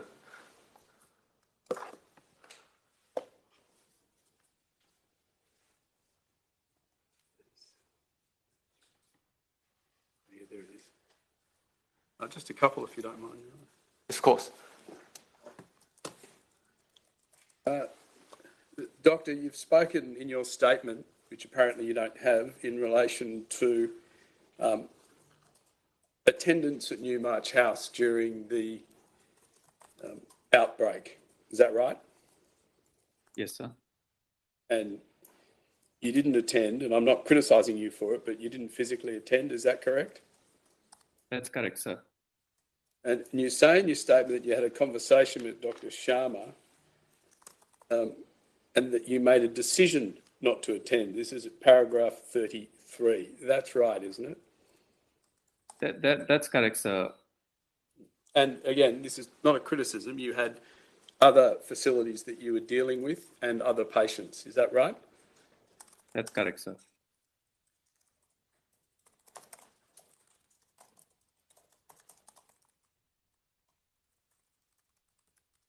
Bear with me for one moment. Now, is it correct? I won't go through individual patients, but from time to time you were contacted by the VAX team in relation to patients that were your patients within Newmarch House. And now we've lost you.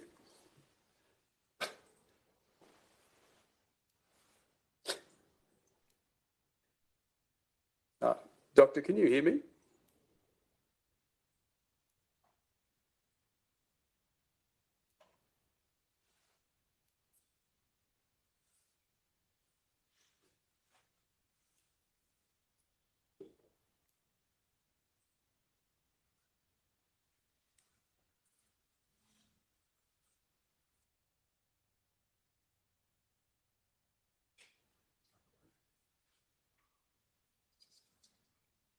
I think we're endeavouring to reconnect the doctor.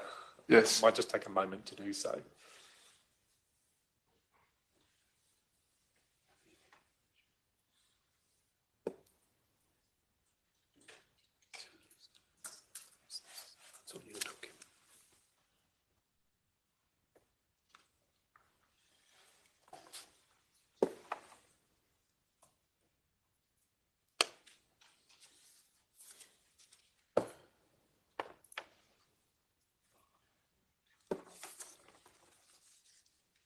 Dr. Dhammaratnam, it's the coroner speaking again. We can see you on the court video, but can't hear you. Do you have your microphone on? Yes, Your Honour. Can you hear me now? Yes, I can. Thank you very much. Sorry, it got cut off, Your Honour. No, not at all. Thank you. We're ready to continue. Yes, Mr. Fordham. Doctor, just to make sure, can you hear me? Yes, sir, I can hear you. All right, thank you. Is this the case that from time to time during the outbreak you were contacted by the VAX team in relation to patients that were ordinarily, that were your patients?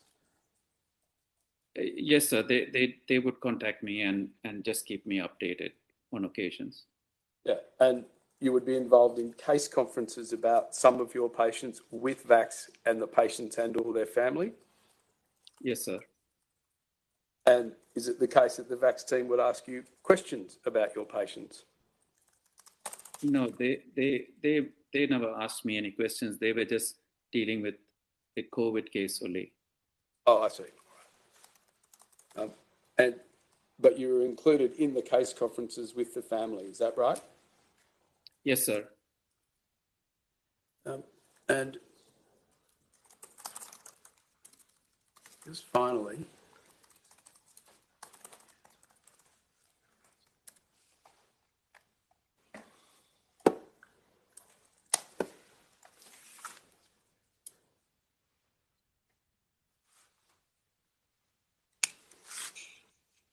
excuse me one moment.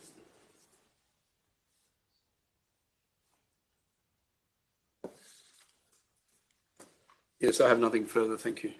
Thank you. Ms Richardson, any questions for Dr Dhammaratnam? No, Your Honour. Thank you. Mr Regano, do you have any questions for Dr Dhammaratnam? No, thank you, Your Honour. Thank you. Mr Harris, anything arising?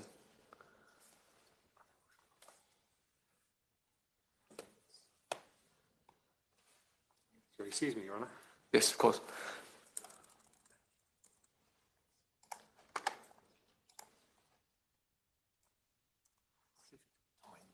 So it's just one matter that arises, which is, Doctor, can you hear me? It's Yes, Mr. sir. Harris here again. Thank you. The case conferences that you were invited to attend involving Vax and the family, are you able to give us a timing? And if you're not, then please say so. But as to whether those occurred throughout the time that you were involved in the Newmarch House outbreak, or only at certain times? We were like various GPs, we were on call, and on the call days and when they had to do the case conference, those days were the only ones which I did. I didn't do every single case. You were first advised of the outbreak on the 13th of April. You've told us about that, and you've told us about a meeting that you attended the following Saturday. Are you able to tell us when you first attended a case conference, whether it was before or after that meeting on the Saturday? And if you can't recall, then just say so, please. I'm sorry, sir, I cannot recall. That's quite all right. Those are the matters arising. Thank you, Honour. Yes, thank you. Well, Dr Dhammaratnam, that completes your evidence. Thank you very much for dialling in to the inquest this morning. You're now excused and you're welcome to end the remote connection with the court. Thank you very much. Thank you, Your Honour. Thank you. Is that a convenient time, Your Honour? Yes, it is. We'll take a break for morning tea now, come back at 20 past 12, and we might continue with the evidence through till 1:15. Thank you. I'll adjourn. Coroners Court is temporarily adjourned.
Yes, Mr. Buchan.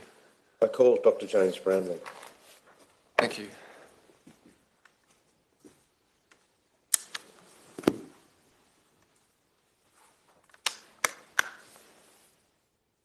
Silence, please. Do you solemnly and sincerely declare and affirm that the evidence you shall give will be the truth, the whole truth, and nothing but the truth? If so, please say I do. I do. Thank you, Doctor. Please have a seat.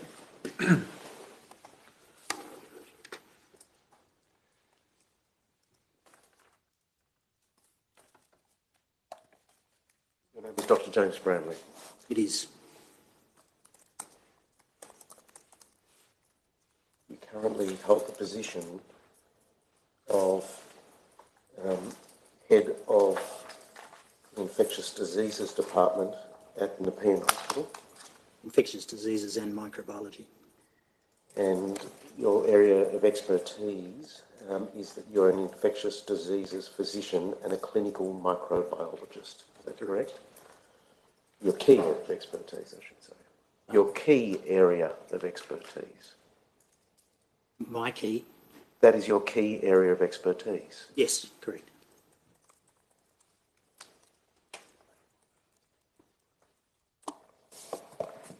When were you appointed to the position of head of department? I think 2001. Have you held the position continuously since then? I have. Is there another practitioner in the department named Dr. Sood? Correct. Clinical Associate Professor Archana Sood. Right. And what was his role as at April of 2020? Archana is a woman. Sorry, apologies, her role. Archana has been a long-term colleague in the Department of Infectious Diseases with me, and at various stages we've worked as just two infectious diseases physicians. More recently, and certainly in the relevant time period, we have had additional members of department. Her role is as my deputy in the department, and during the appropriate time period, I, for a variety of reasons, asked her to be instrumental in hospital in the home at the hospital. What do you mean by instrumental?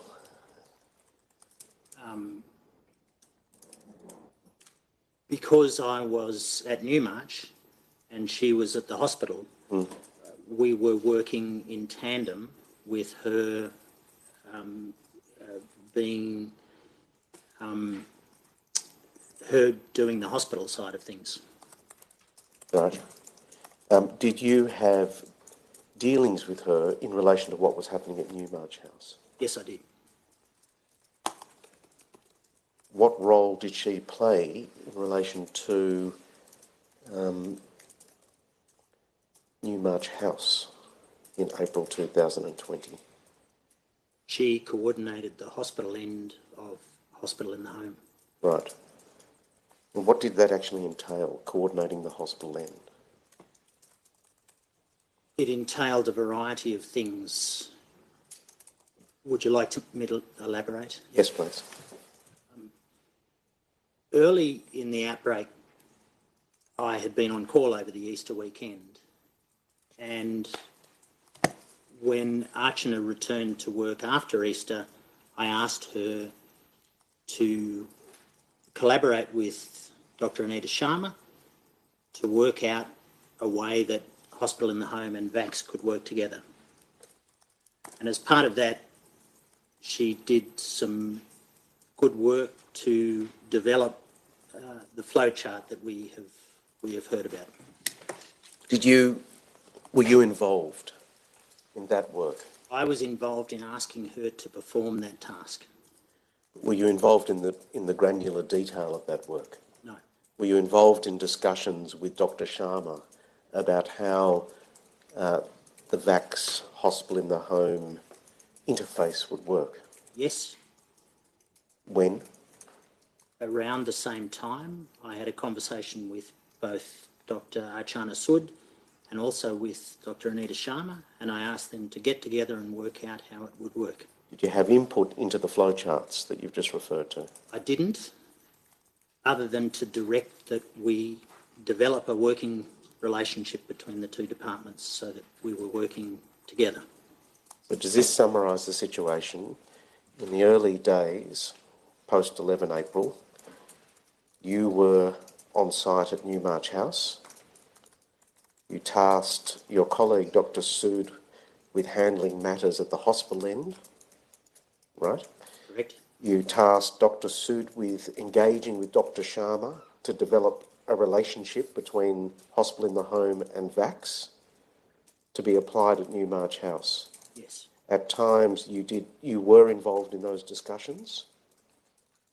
Is that an overstatement?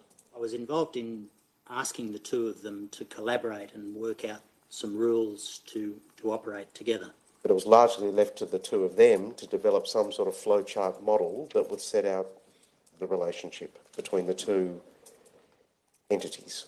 Correct. However, I also approved of the result of that work. So the flowchart work that was performed was provided to you for your review. Is that right? I think the first time I saw the flowchart was when it had already come to Newmarch House, but I can't remember distinctly. Can you try and fix a date? Bearing in mind the outbreak commenced on 11 April, if that gives you a useful marker. I'd be guessing.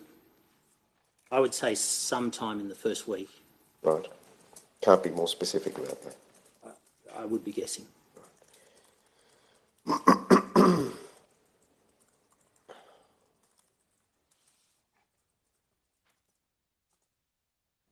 I just go back now, before the outbreak commenced at Newmarch, and I want to ask you some questions specifically about the nature of your practice.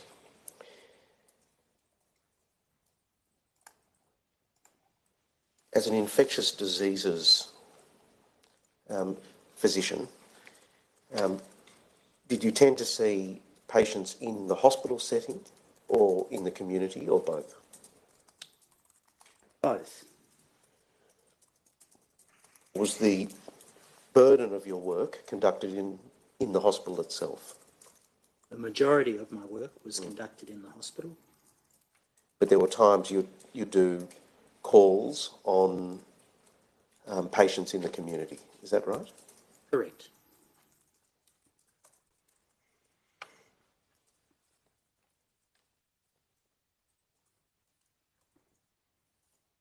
What was the focus of the clinical work that you performed?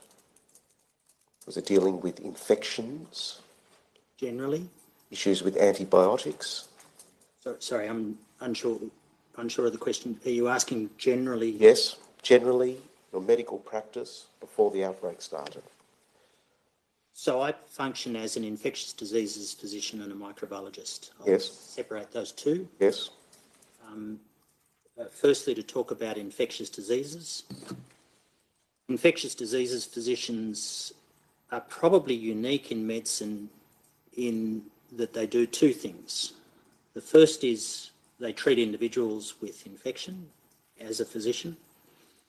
And secondly, they maintain, because infectious diseases physicians deal with infections, we must maintain the safety of the community and the public for infections spreading in environments. And the usual setting for an infectious diseases physician is a hospital environment. And the usual example of that is the spread of multi-resistant organisms like MRSA throughout the hospital. As part of that, a large amount of our work as an infectious diseases physician is dealing with a concept called antimicrobial stewardship, where we make hard decisions every day about limiting a resource, namely antibiotics, so that it is used appropriately and it is used to best value, and we don't generate resistance to antibiotics through overuse. So that's a large component of our infectious diseases work. I'm happy to go on and talk about clinical microbiology. Just before we move on to clinical microbiology, let's just stay with the infectious diseases work. Did you see patients of varying ages across the spectrum, or was there a particular age group that you tended to specialise? So we see patients from the paediatric, in fact, the neonatal period, right through to the death and dying patient and elderly patients. So that's the full range. The full range, yeah. Is there any clinical focus in your practice? Is there a particular age group that you tend to spend more time with?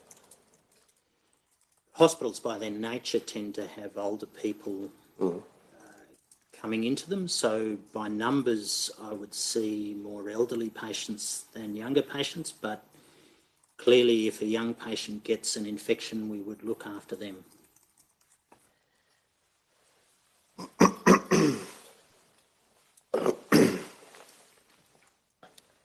Are there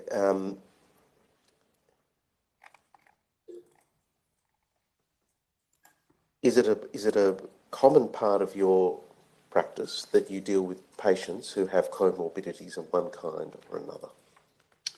Yes. But that clearly will not always be the case. Sometimes you'll be dealing with a patient without comorbidities but who's suffering from a particular type of infection. Is that correct? Correct. In fact, the admission policy, I think, for the emergency department, if an elderly patient comes in with a lack of comorbidities and with a single infection problem, that elderly patient will tend to come under my care. Whereas if a patient comes in with falls and confusion and a range of geriatric problems from an infection, that will tend to come under the geriatrician because of the complexity of dealing with the comorbidities. Right. And would it then be a situation that you'd work in a collegiate way with the geriatrician in terms of dealing with a patient that has an infection issue that needs to be addressed by you, but other comorbidities that require that geriatric expertise? Correct. So generally an admission will come under one physician, but if there are elements that another physician can contribute to, it will be like a dance where there's a lead and a follower, a consultation process. I take from the answers that you've just given that comorbidities complicate the medical picture, complicate the course of treatment. Is that right? Correct. And in elderly people, geriatrics is a specialisation that habitually has to deal with that type of complex treatment environment. Is that right? Is it the case you also were a general physician, correct me if I'm wrong about this, a visiting medical officer, for example, at the Blue Mountains Hospital? Yes. And what did that work entail? That work entails me generally performing weekend on call to share the roster for general admissions in the Blue Mountains. So does that mean you're working in a particular ward, or are you in the emergency department of the hospital? No, it means you will be on call by phone to accept the overall care of a patient after hours, on weekends generally for me. Right. And I must say that in the lead up to COVID, I hadn't been doing a lot of that work. Let's talk about your work in the lead up to COVID. What was the focus of your work, your practice at that particular point in time? The focus of my practice Yes. was running the infectious diseases department and the clinical microbiology department, and more generally having a role in pathology. Right. Now, I took you off track I'll now ask you some further questions about your practice as an infectious diseases physician. You're about to expand into your work as a clinical microbiologist. So can you just explain what the nature of that work is, please, Doctor? So medicine has a clinical side and a scientific side, and much of the scientific side is housed within the general banner of pathology. Microbiology is a discipline of pathology which is very closely aligned to infectious diseases and is the study of the organisms that cause infections, and particularly the study of how to diagnose those infections.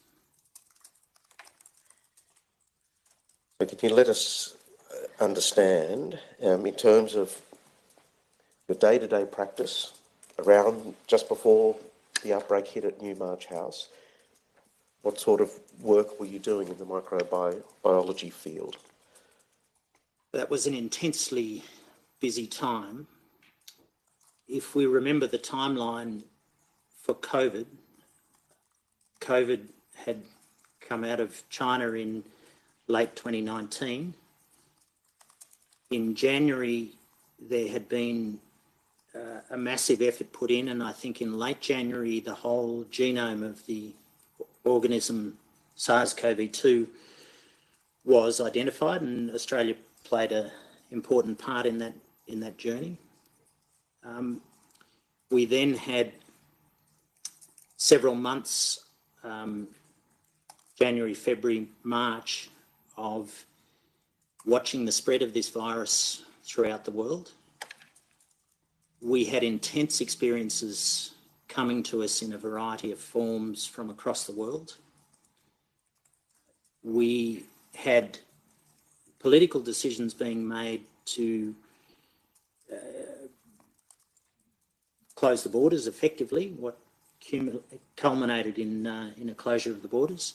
And in the diagnostic space, there was intense activity in the laboratory to develop a diagnostic test. And we did not have a diagnostic test until just prior to Newmarch. You're talking about the laboratory there. Did your microbiology work place you in the laboratory? Were you in a microbiology lab doing that type of work? Yes, so to understand my day, if that is what I'm asking. That's what you're asking. It is. My day would involve coming to work, usually doing some administration as the head of pathology. There may be a series of meetings throughout the day. I would then, particularly if I was on call clinically, would be doing rounds with my registrar, my resident, my medical students, seeing patients on the COVID ward, and seeing patients not on the COVID ward. Generally, I'd then have a late afternoon round with my advanced trainee to see consults, patients who are looked after by other teams that had issues to do with infection. In the middle of the day, I would be in the laboratory. We would be looking at results coming off the bench. What does that mean, off the bench? So I have between 12 and 14 scientific officers and technical officers working with me in the laboratory. And at that time, there was intense effort being put into doing huge numbers of COVID tests and ever increasing numbers of COVID tests. We also had issues. I'm just going to interrupt again. Those tests that you're referring to, were they PCR tests? Correct. Right. Correct. So we had a platform in our laboratory that was relatively advanced in terms of providing PCR testing relatively early in the pandemic. There was some discussion about the arrival of rapid tests, but rapid tests were not available at that stage. So we had... Is that what you meant? Is that what you meant when you said we didn't have a diagnostic tool at that time? That you didn't have a rapid No, I was talking COVID test? I was talking earlier period of time. Right. So So at this point in time, as we move closer to the outbreak at Newmarch House, there was PCR testing available. correct, That's a diagnostic tool, correct, but not rapid not rapid testing. testing. Right. Sorry, keep going. So I published an article about our use of a platform called Oz Diagnostics Testing, which we had up and running by the end of February, and that was an achievement. So I know that we had Oz Diagnostics testing in March, and we had that in the April period of concern. You mentioned that there was a COVID ward. Was that one designated ward at Nepean Hospital? Correct. Were there some sort of protocols placed around or within that ward to contain the COVID infection therein? So we had a step approach. Yes. And to contextualise this, the Ruby Princess situation had taken place over the March period of time, and I'm sure everyone remembers that period. And just so there aren't just assumptions, Ruby Princess was a situation that involved a significant number of COVID positive travellers to generally enter the community, correct? Correct. With all the risks of transmission of the illness that situation entailed. Correct. Ruby Princess was a dissemination event across Sydney, and we looked after numerous patients from the cruise ships in the Penrith region. This was following disembarkation, is that right? Correct. And following them entering the community. Entering the community and spread occurring from that dissemination event. Right. You weren't involved in going onto the ship and treating patients on the ship, were you? Or? I was not involved in the cruise ships at all. Right. Your involvement commenced at a later time after the travellers had left the vessel. Correct. Entered the community. Correct. And were found to be COVID positive, or suspected to be COVID positive. We looked after numerous patients from, I think, both Ruby Princess and, from memory, correct me if I'm wrong, but I think Ovation of the Seas was another ship I remember. Plus, in addition to that, if I remember correctly, the borders were telegraphed to be closing, and so we had travellers coming back from a variety of locations around the world, most of which we managed through the hospital and the home program that we'd set up, but a certain percentage of those came into the hospital and came into the COVID ward. Does that apply to the Ruby Princess cohort? Very much so. That is treated within hospital in the home model, although on occasion there would be hospitalisation. Correct. Are you able to give us an idea about the breakdown in terms of the percentages, the proportions that were treated under the different models? Yeah, I think we were running at about a 10% hospitalisation rate. What was the factor or factors that would warrant escalation of treatment into hospital? We were primarily looking at oxygenation at home, where you do not have the ability to supplement oxygen. So the biggest criteria for admission was hypoxia, low oxygen, without the ability to supplement. How was that being monitored? That was being monitored by Hospital in the Home, had a program where we would deliver packages to patients when they were diagnosed. Did that include oximeters? It did include oximeters. Keep going. It included oximeters, thermometers, masks, and an instruction sheet. Although I can't remember whether the instruction sheet was initially or later, but certainly in the early days it was very definitely an oximeter. And were these patients given an instruction of some kind that if they went below a particular reading, they were to make contact immediately with the hospital? Is that the Correct. system that was in place? What was the oxygen saturation reading that triggered that type of call? 92%. 92, not 93%? 92 is what I remember. Right.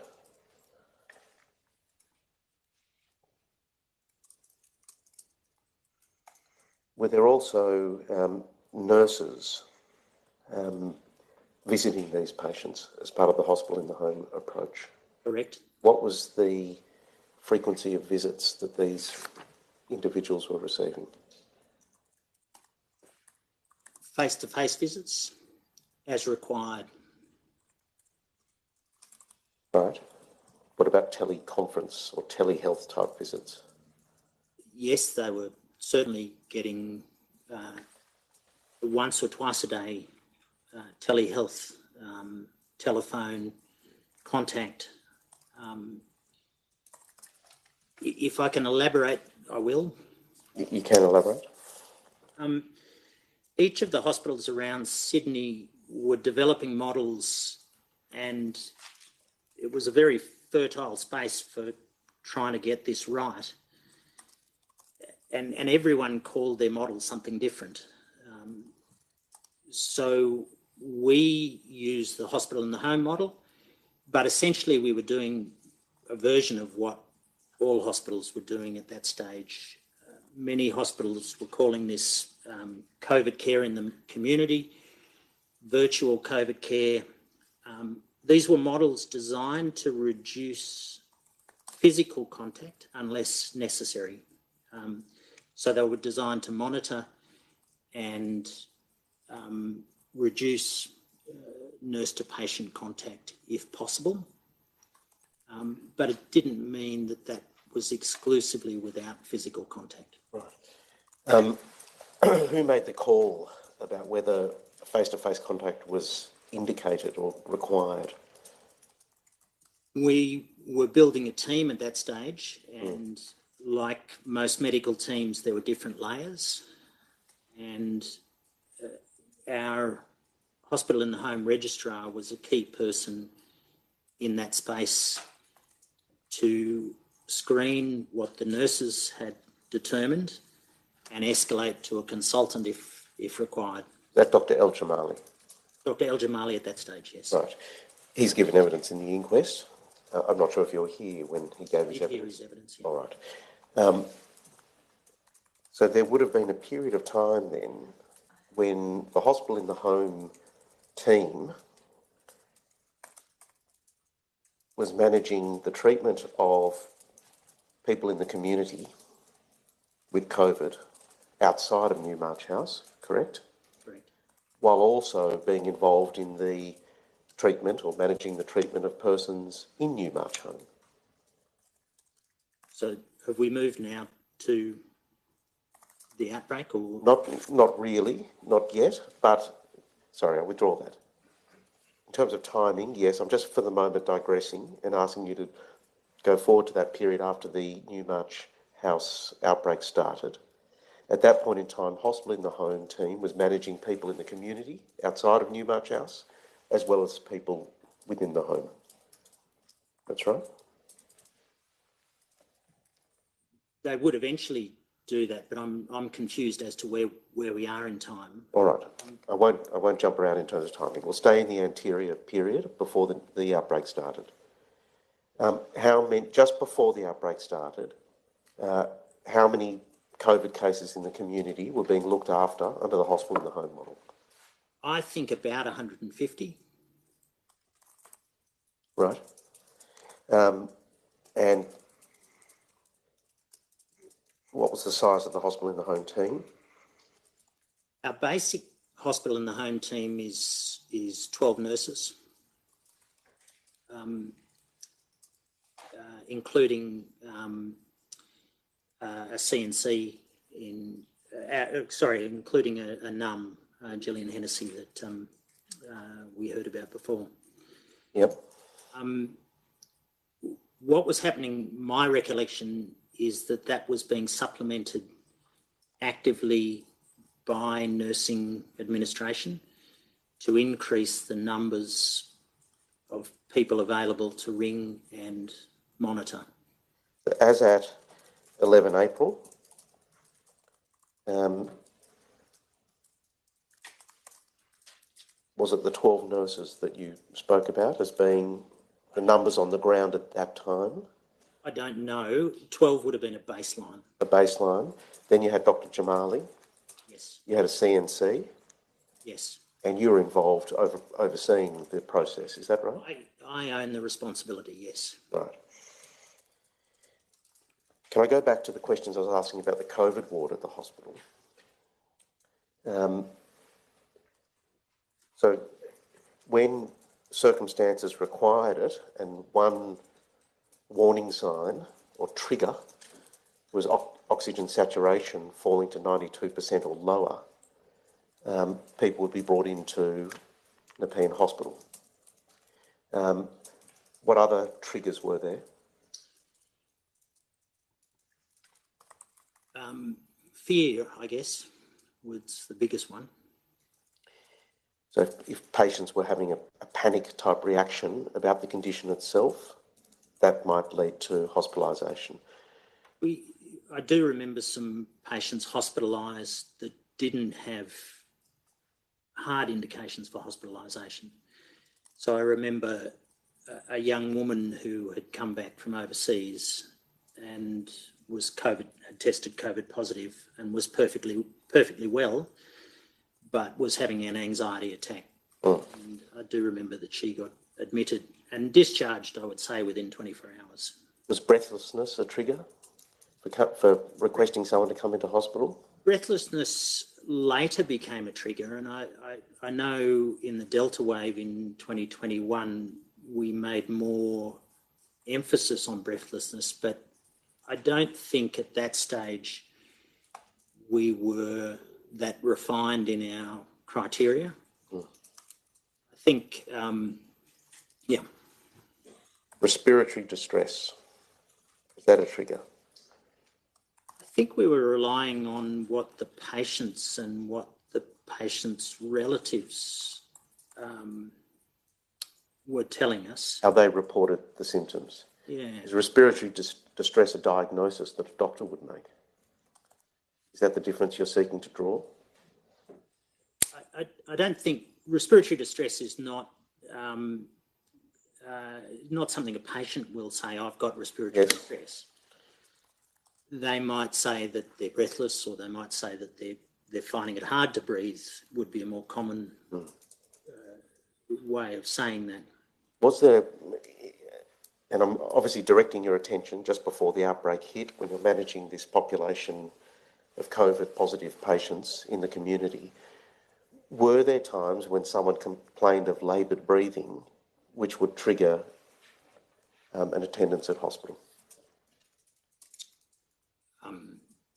I'm sure, but I don't have a specific recollection of exactly that situation. Right. How would, I'm going to ask you just about the physical setup of the COVID ward in a second, but how is it that patients with COVID who are in the community would be able to get to hospital and get into the COVID ward when they were COVID positive? How did that occur? They would come to the emergency department. Yes. They would often,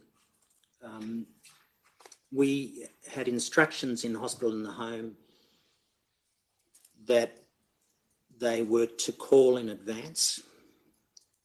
We wanted to, at that stage, there was really quite cumbersome, what we would now regard as cumbersome protocols around bringing patients to hospital. But there was a system in place with protocols, that's what you're telling us, is that right? The patients were told to ring in advance so that they didn't arrive unannounced. Yes. However, we were getting a lot of unannounced patients arriving in an uncontrolled fashion. All right, so I just want to break down that answer. First of all, a lot of people coming unannounced, what sort of numbers are we talking about per day? Well, I think we're not talking about huge numbers, but I withdraw that I shouldn't have said a lot. A small, numerically, high impact in terms of the panic factor. Right.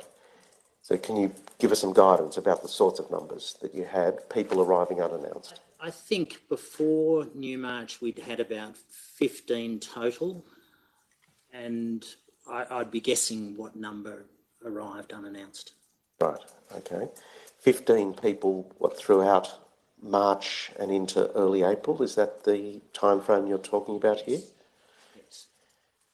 Now I want to go back to the answer that you're giving, which was about that cumbersome procedure that you said was in place. They had to ring before they arrived, ideally, and then what would happen at that point?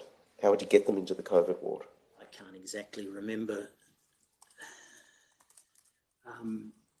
They were asked to wear a mask, I remember. Yes. They were asked to, if we had their mobile number, we would do as much as possible in terms of instructing them on their mobile. We also had difficulty with transport because family members would also often be positive, and it wasn't as easy as getting a family member to drive them. They came to the emergency department. Was that the point of entry? Yes. Into the hospital? Were there steps taken in the emergency department to cut down the risk of transmission of the illness in that environment? Yes. So clearly, emergency were very concerned about the risk of spreading an emergency. We had seen that prior to Newmarch in other emergency departments. Were you involved in developing the measures that were taken in the emergency department when patients presented who were COVID positive? Were you involved in that part of the process? Yes, I was, and I was also involved in developing an emergency bypass mechanism of getting patients into the hospital. But I can't now remember whether that was Delta or whether it was back then. But that was some sort of process, was it, where you could avoid the triage within emergency and get straight into fast-tracked into a COVID ward? Is that what we ended up doing, and I think this might have been Delta, I think this was much later, but what we ended up doing was using the loading dock near hospital in the home and using a dedicated pathway to bring patients in. But I'm pretty sure that was later, so my memory is getting confused as to... All right, let's just focus on that point in time around just before the outbreak starts at Newmarch House. There still was a process in place at that point to get these patients through emergency and into a COVID ward. When you say process, I don't think a day went by without us changing the rules a little bit 2, 3, 4 times a day. It was evolving. It was evolving very rapidly and very organically with multiple players. So I think the whole of society was in a panic at that stage about how to do this correctly, and we wouldn't have been doing our job if we weren't evolving it and refining it and trying to do it better. That may be taken as read, Doctor. But clearly there needed to be a way that you could get COVID positive people into the hospital if necessary. Right? Yes. Now, part of that, apart from working on an evolving process, as you've described, that also meant designating a ward or wards as COVID wards. Is that right? Not initially. When did it start? I think in early April. So in early April, a COVID ward was brought into existence. Yes. One ward or more than one ward? What was the ward called? Did it have a number? Ward 5A. Ward 5A. What was the capacity of the ward? 28 beds. Right. As at 11 April, how many people were in the ward? Do you remember?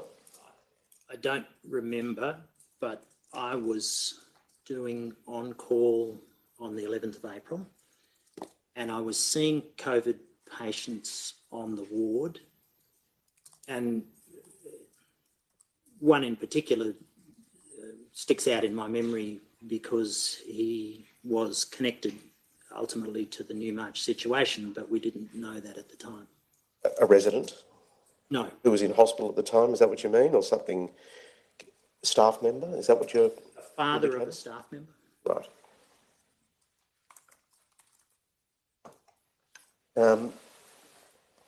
Thank you.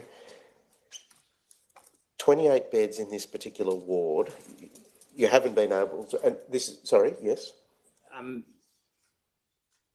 just a bit unsure whether it's 26 when you operate the negative pressure rooms as negative pressure rooms. So around that anyway. Now, were there contingency plans in place in the event that that ward became full? Yes, there was a, and once again, I'm not sure when this came in. I don't think we thought that far ahead, but eventually we ended up with a plan to cascade wards one after another, and certainly in Delta in 2021, we did end up with a cascading model. So that means, does it, that if one ward became full, you had the next ward ready to be designated as effectively a spillover ward for those additional patients, and so on and so forth. Is that the way the process worked? That's the way the process later worked. Let's focus on around 11 April. There was a contingency plan in place at that time or not? I don't think so. I think at that stage, my recollection is the plan was go to the negative pressure rooms first, go to the single rooms next, go to a full ward. I don't think we had pushed beyond in our thinking what we do after one ward. Right. I said the time, but Your Honour indicated till 1:15, is that correct? That's so, yes. I'll keep asking questions then on this topic. Negative pressure rooms. You've just provided some information in that answer, so I want to address each of those details that you just provided, Doctor. Negative pressure rooms. Can you first of all explain what that is, what a negative pressure room is, what its advantages are in terms of transmission of a communicable disease? So hospitals are like buildings in general. They have reticulated air conditioning, and air will flow from one room to another. And if you are dealing with an airborne pathogen, that airborne pathogen will flow from one room to another. In order to get around this from an infection control point of view, we construct rooms that have dedicated air conditioning where it's not reticulated.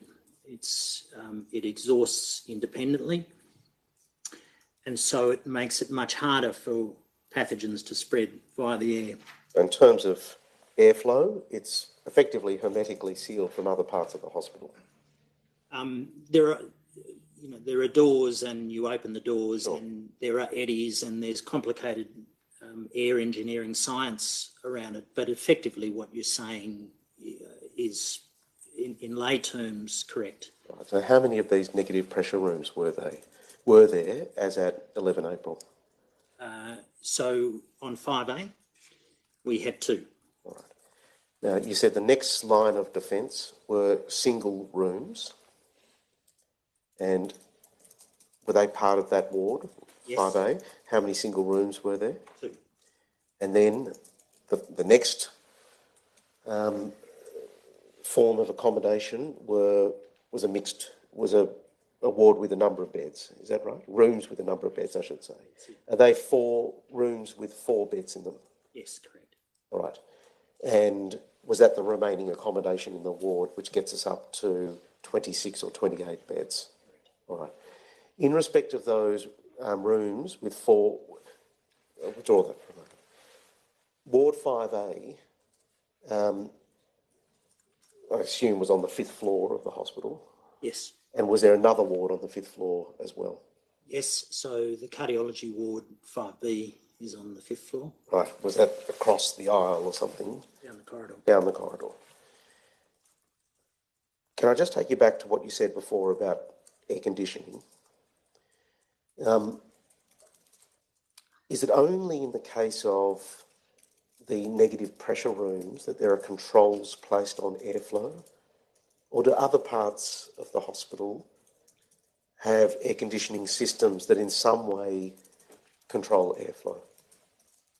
So the operating theatres would have what's called HEPA filtered air in some theatres. Yes. Sometimes. What about on 5A, on that ward? On 5A, the rest of the air conditioning would be reticulated with the building. Right. Are there any systems in place to clean air as it passes through the air conditioning system, or it's just a standard air conditioning system? It's a standard air conditioning system. Now, can I put this to you and just ask for your response? Is it possible that there were 60 beds available as at 11 April for COVID positive patients? Well, I think Nepean Hospital has 600 beds. So if there's a big enough disaster, I guess you decide how you use your resources. So I don't know where the figure 60 is coming from particularly. What is this? I'm just going to put something to you. I don't think there's any mystery about the source of question that I'm putting to you. So you understand that Professor Bennett is going to give evidence in the inquest. And as part of the process, the expert is provided with factual assumptions to take into account. You'd be aware as an expert yourself how that process works. Right? Certain assumptions were put to Professor Bennett, and they included the following: that Ward 5A accepted COVID-19 patients, which was a 30-bed ward with 2 negative pressure rooms and 6 single rooms in total. Does that sound right to you, or do you disagree with that? Yeah, I think you lose 2 of those rooms when you function as negative pressure. So the 6 single rooms becomes 4.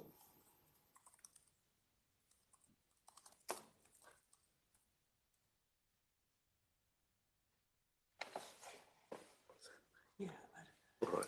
Another assumption was put, and you might be able to explain this. Ward 4A, just before I put the assumption, what did you understand was the role of Ward 4A? Ward 4A is our respiratory ward, Right. thoracic surgical ward. Would Ward 4A accept COVID positive patients if necessary? I think anyone would accept them if necessary. Right. This was put. Ward 4A accepted undifferentiated respiratory cases. This is also a 30-bed ward with 2 negative pressure rooms and 6 single rooms in total. It's a similar format to Right. 5A. So was that a possible destination for COVID positive patients in the event that Ward 5A became full? So if I can again refer to Delta, where we were under intense pressure, we certainly used 4A, and by that stage our thinking had matured into how we triaged patients into 5A and 4A, and we used them in slightly different ways, but yes, that's what ultimately we ended up doing. Right. And how was it that let's take Ward 4A for a moment. How was it that you would separate out the COVID positive patients in Ward 4A from those respiratory cases that didn't have COVID? At which time period? Well, you were talking about a later time period during the Delta wave, so I'm just asking you about that period for the moment. During the Delta wave, we had such intense pressure on beds and we had cancelled all the routine work in the hospital. Yes. And so we emptied the hospital of all elective surgery and everything that really could not be in hospital. And so we freed up space. And so we functioned 5A and 4A as both COVID wards. And then we knocked on to having a geriatric specific COVID ward, which was also very, very useful in the Delta wave. Right, and these were developments that came into being in 2021. Yeah, this is August 2021. Right. Let's go back to April of 2020.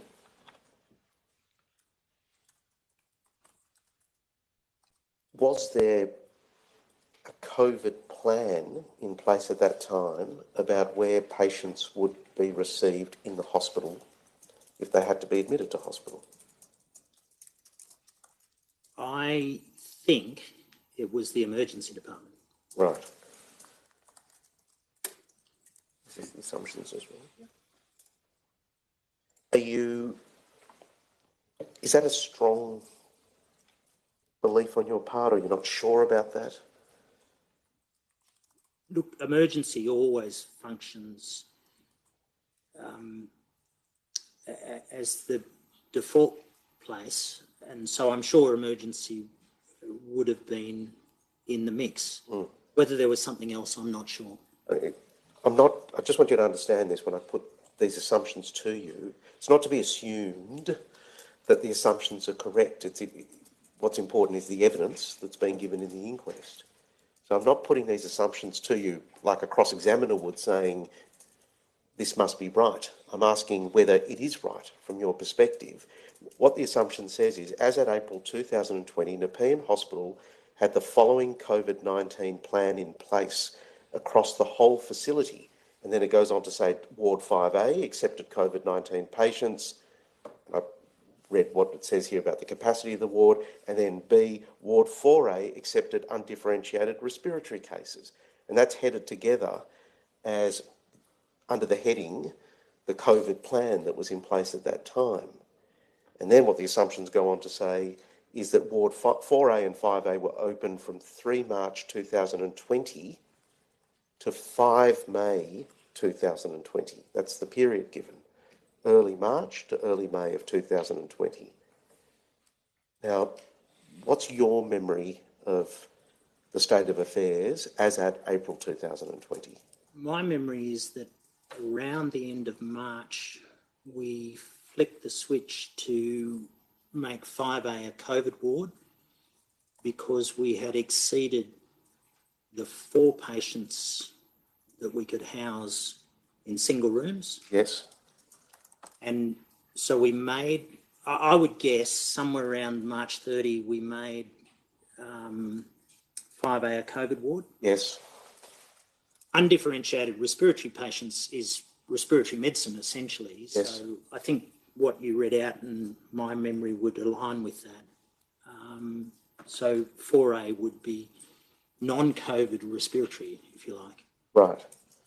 But if the numbers exceeded the capacity of 4A, then was it within contemplation that 5A would be the next site? Sorry, the other way around. I did make that mistake. So just if you can just mentally reverse those numbers. Correct. So at that stage, we were looking at COVID and non-COVID ward, Right. I think. So 5A COVID, 4A non-COVID. And just before we leave this topic, just trying to turn your back, I know it's hard, Doctor, after so many years, but trying to turn your mind back to April 2020, was there something in the order of 11 COVID positive patients in hospital at that time? Does that number seem right to you? Roughly correct, yeah. Is that a convenient time? Yes, it is.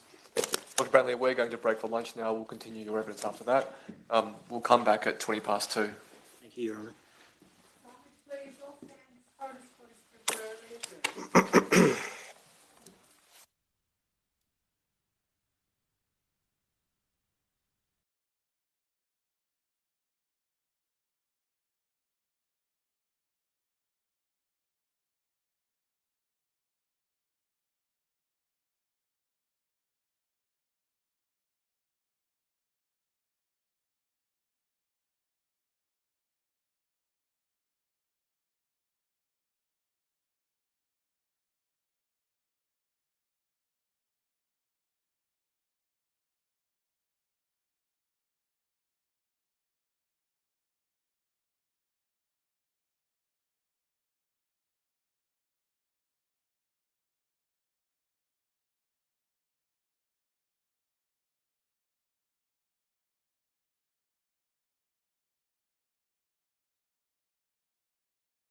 Yes, Mr. Buchan. Thank you.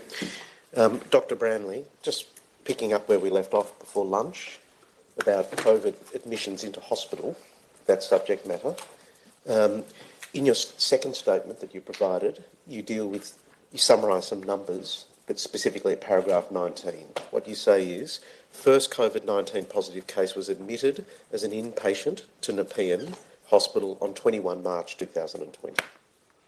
Just stopping there, do you remember under whose care that patient was admitted? It'll be under one of the infectious diseases physicians. Was it you? I'm not sure. Right. So it could have been Dr. Sood. Yes, or a range of others. There were other ID physicians working in the hospital. 5 others. Right. Then you go on to say that 12 additional patients were admitted up to 11 April 2020. Right? Now, I presume that you had some record in front of you when you came up with those numbers in your statement. Yes, correct. All right. You didn't pluck them out of thin air or out of your memory. You consulted a record to get those numbers. Now, that doesn't tell us how many there actually were in the hospital on the 11th of April, because, of course, some of those persons may have been discharged beforehand. And also, there were some that went directly to intensive care. Right, rather than to Ward 5A. Correct. And they were then looked after. There was obviously a part of the intensive care ward that had the capacity to take COVID positive patients. Is that right? Yes, correct. And I assume that must be the case ordinarily, that intensive care units must have capacity to take a patient with an infectious disease. Would you like me to elaborate? Or? Well, yes. That's probably sufficient, I think. Just that cohort that came in up to 11 April, 13 patients in all, are you able to give any evidence about the demographics of that cohort? For memory, and I could refer to my statement, I have an Excel somewhere on this, but yes, I would say about 3/4 of them were off cruise ships. I think there were a couple from London, one maybe from Italy or somewhere. So a mixed bag. Right. And does that mean that there was a range of ages? Yes. Some of them elderly people? Generally, there were a range of ages. I think the top age would have been in the 70s somewhere. Right. But they had to be cruise fit, if I can put it that way.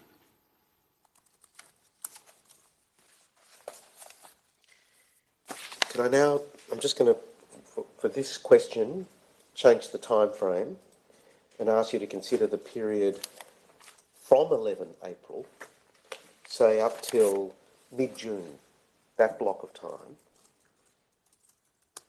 That's the time period essentially while the outbreak was on foot at Newmarch House before it was called as being over.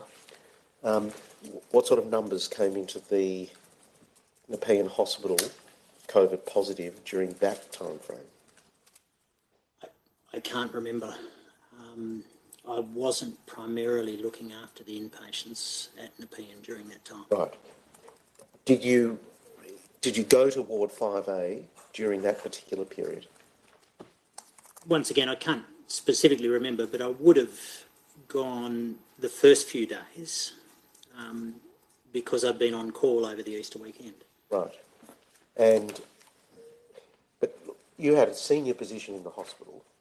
No doubt you were being kept up to date on management of COVID patients generally in the local health district, right? I think what you say is correct. However, I progressively immersed myself in Newmarch after Easter. Yes. And I must admit, it's all a bit of a blur at that stage. Sure. So I'm sure what you're saying has some validity, but I can't remember the details. Right. Can you give us any guidance about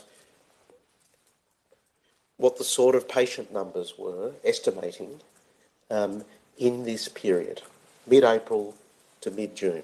I think we had about 150 on hospital in the home at that stage. Yes. And I think our feeling was that we were about to take off with a similar problem that we'd seen overseas. Now, what happened around that time was a widespread lockdown, and I don't think we knew the effects of that at that stage. Right. Was there ever a time when you were informed the hospital, in terms of inpatients, that the hospital had reached saturation point? Yes, I remember there was a mad rush to get elective surgical cases done. And so there was intense pressure on beds throughout the hospital from the surgical perspective. Most of my discussions were indicating that we were heading off the edge of a cliff, and the rush to get urgent surgery out of the way. And I know that there was a lot of pressure on my surgical head of division to actually stop elective surgery. And there was a very active debate going on about we want to get as much done as possible because we're expecting a huge wave of COVID. Just think very carefully about this.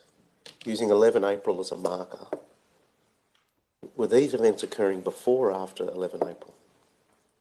That would have been before, I think. That's what I would have assumed. I'm asking now about mid-April to mid-June. That period, you remember I moved timeframes for a moment with this line of questioning. Mid-April to mid-June, were you ever told in that period that the COVID designated wards at Nepean had hip capacity? No. Do you have a sense of what the maximum number of beds being filled were in the COVID designated ward during this period? I don't have a visual recollection of that, no. Right. I just want to go back to the answers that you gave before about the period before 11 April. You're indicating there that the hospital felt some pressure, and the pressure was about getting elective surgery out of the way before it was stopped because of COVID. Is that right? Correct. And can you be more precise about the timing when that was an issue? When was elective surgery ceased? I don't know. Was it ceased, elective surgery, at this time? I think so. That's my recollection. Right.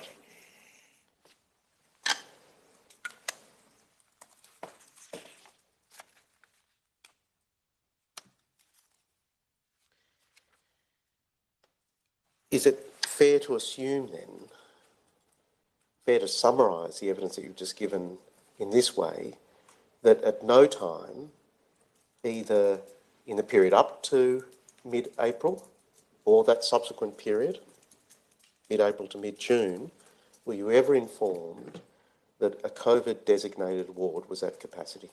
No. You're agreeing with me. Can I ask you some, change tack now and ask you just generally about pathology services in Nepean? I think you gave evidence before that you were the head of pathology. Is that correct? Correct. So did the laboratory where pathology testing occurs fall under your leadership? Yes. And did that include PCR testing for COVID? Yes.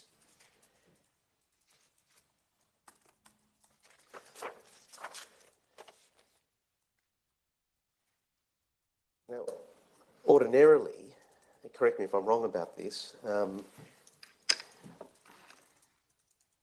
pathology results will be referred to the doctor who made the referral to pathology in the first place. Is that right? Generally, yes. I want to ask you how the reporting lines were operating in this particular context that we're concerned with here in the inquest. That is, testing of residents at Newmarch House. Those testing results, who were they reported to? The public health. Right. And I believe efforts were made to ring them through, although there were communication difficulties about ringing them through to Newmarch House. Okay. So, step one, they get reported to the public health unit at Nepean Hospital. Dr. Forsman has given evidence in the inquest. He had a senior role in the public health unit at that time, correct? Correct. Attempt made to ring through the results to Newmarch House, but with variable success because of communication problems. You're nodding, but the transcript, you try and answer verbally because the transcript won't pick up the nods. You haven't included yourself as a recipient of the test results. Were you not being provided with the results as they came through as the head of pathology? I was problem solving at Newmarch House at that stage. And yes, I did at times get results and relay them to Newmarch. And not often, but sometimes would have to sort out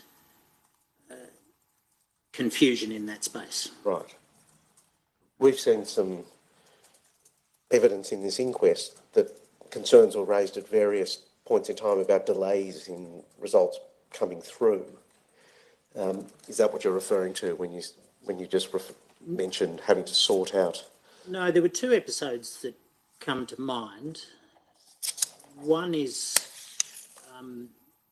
David Goodhue contacted me about some results and he was confused whether they were already known results or not known results.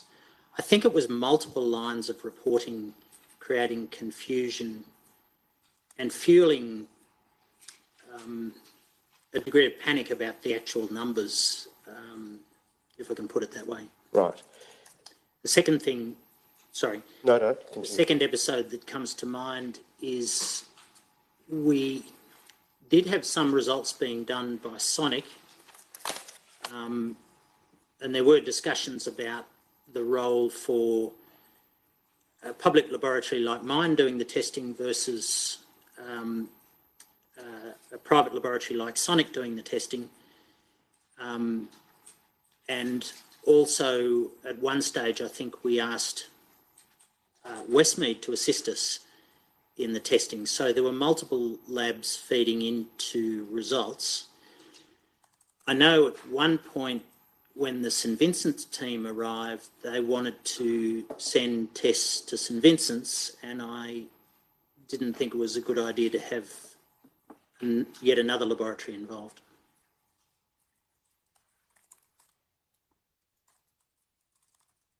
One of the key functions that you were performing at Newmarch, and we'll come to your role in a more systematic way in a moment, but was one of the key functions overseeing the testing regime? Yes. I mean, this is an area you had a particular interest in, wasn't it? Yes. The testing batteries that were applied and then obviously dealing with the results that came through. Yes. Making decisions based on those results. Yes. Right? I mean, given that role that you performed, given that you're the head of pathology, so presumably you have access to your own department and labs and systems, why isn't it that you weren't ensuring that the results came straight through to you?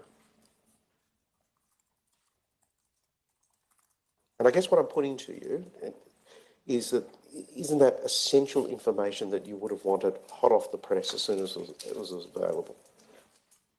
Yes, and it's a fair point. The results were, however, getting to Newmarch, and I was facilitating a system that wasn't dependent on me. If you set up a system where it's dependent on me, and I come down with COVID, then suddenly your system falls apart again. So I take your point, but I think there are weaknesses in that structure as well. Right. I'm not suggesting for a moment, Doctor, that you should have been the only point of contact for receipts, but what I'm suggesting is they may have had particular relevance for you given the work you're performing, such that there was great utility in you receiving the results. It's not like I wasn't getting results. I think I was, and I was relaying that message where possible. However, I wasn't the primary system getting the result. Right. Were there times when you experienced delays in terms of when testing was conducted and the results were coming back to you personally? I would try and define delays in that question if I could. Yes. Well, what was the usual turnaround for PCR testing results at that point in time? We were aiming for a 24-hour turnaround time. Right. We were sometimes functioning at 36 hours because of the volume. And I think the other two laboratories were in a similar position.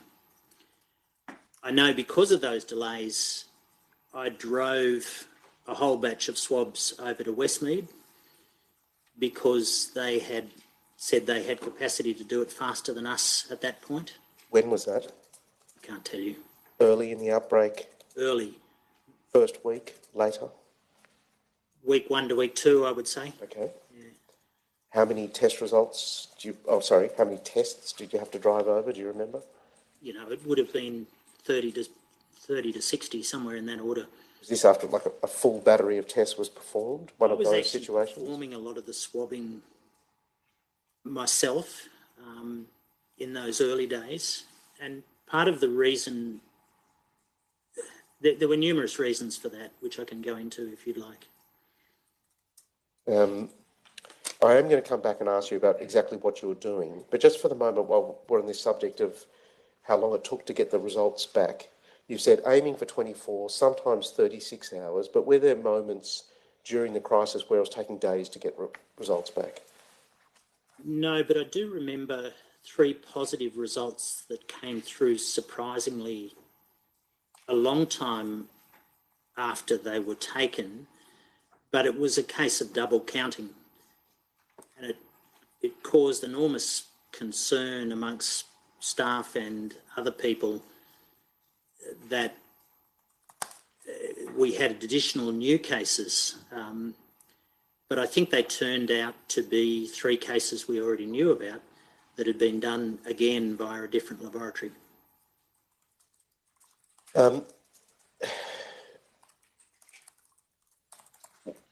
What was your experience personally, first of all, about the time it took for you to receive notification of test results from the PHU, the Public Health Unit of Nepean?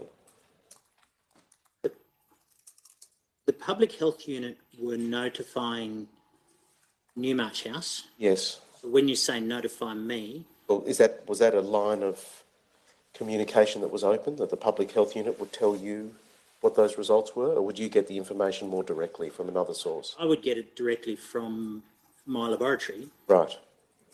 And we would compare notes with what was known down at Newmarch when I was there.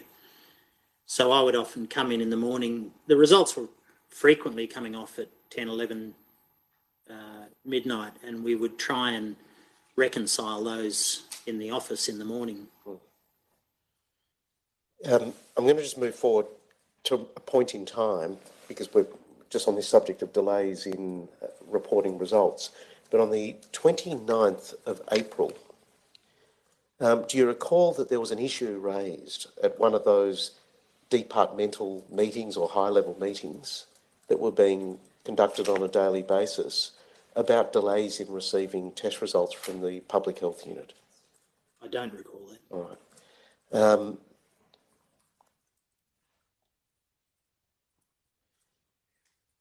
Can I just read you a portion? This is, for the record, tab 116 of volume 20, which is that set of summaries of the high-level meetings. This is a summary for the 29th of April 2020. And what's recorded here is as follows, and of course it's accepted, it's not your note. Right? you were attending these meetings from time to time, is that right? Correct. Daily? I seem to remember there was a huge number of meetings. Yes. I don't have a clear recollection of which meeting occurred. All right, so you may or may not have been present at this meeting on the 29th of April, right? Correct. Let me just read this to you. There is currently insufficient information available to the service around the mapping of the timing of infections for residents and staff. This information is important to understanding the patterns of transition and is critical to effective infection control and planning to manage the outbreak. The mapping of infections is the role of the PHU. To date, this information has been provided to the service. Yeah, we understand the service in this context means Anglicare, or the residential aged care facility, Newmarch House. The issue was escalated at the case management meeting today. The PHU has agreed to meet offline with the service to discuss information needs and to rectify. The Clinical Excellence Commission has also requested access to this data. There have been some significant delays in provision of test results. For example, results for 8 residents tested on the 26th and 27th of April are yet to be provided, and that was as at the 29th of April. So what that note seems to indicate is that there was delays in which this information was being provided to the home, the service, and other bodies that were interested in what was going on at Newmarch House.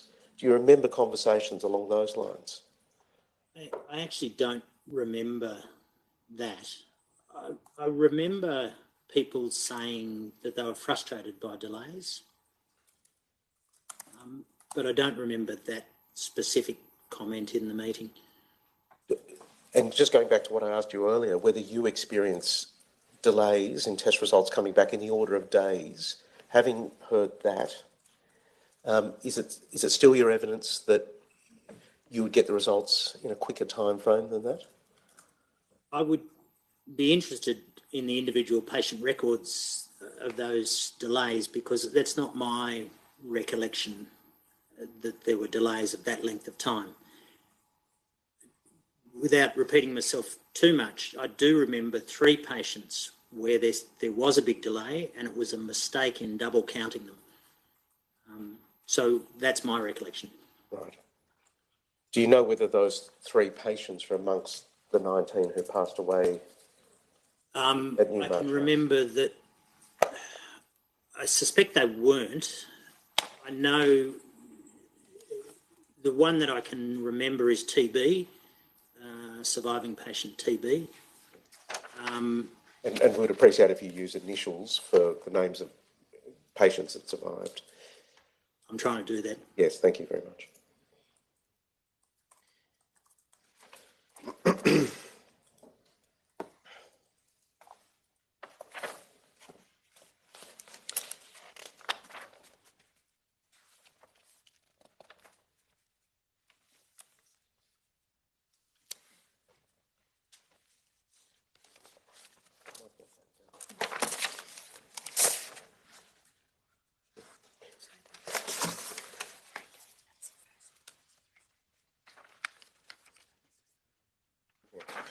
Can I ask that this document be brought up? It's volume 10, tab 11, at page 19.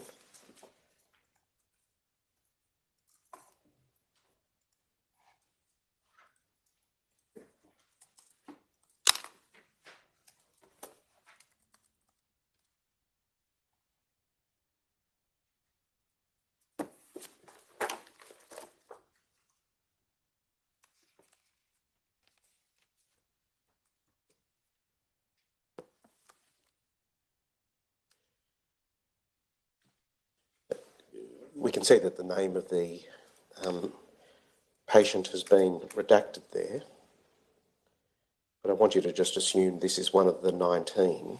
This is obviously a pathology report that came from a private lab rather than the lab at Nepean, correct? Correct. I take it you're in a position to be able to interpret this document in terms of the basic information in it. Yes. Can we assume, looking at the right corner, that box there, that collected is the date upon which the sample was collected by the lab? Or is that the date upon which the sample was collected from the patient? I would assume the latter. And reported, is that the date upon which the result was reported? I would assume so. Right.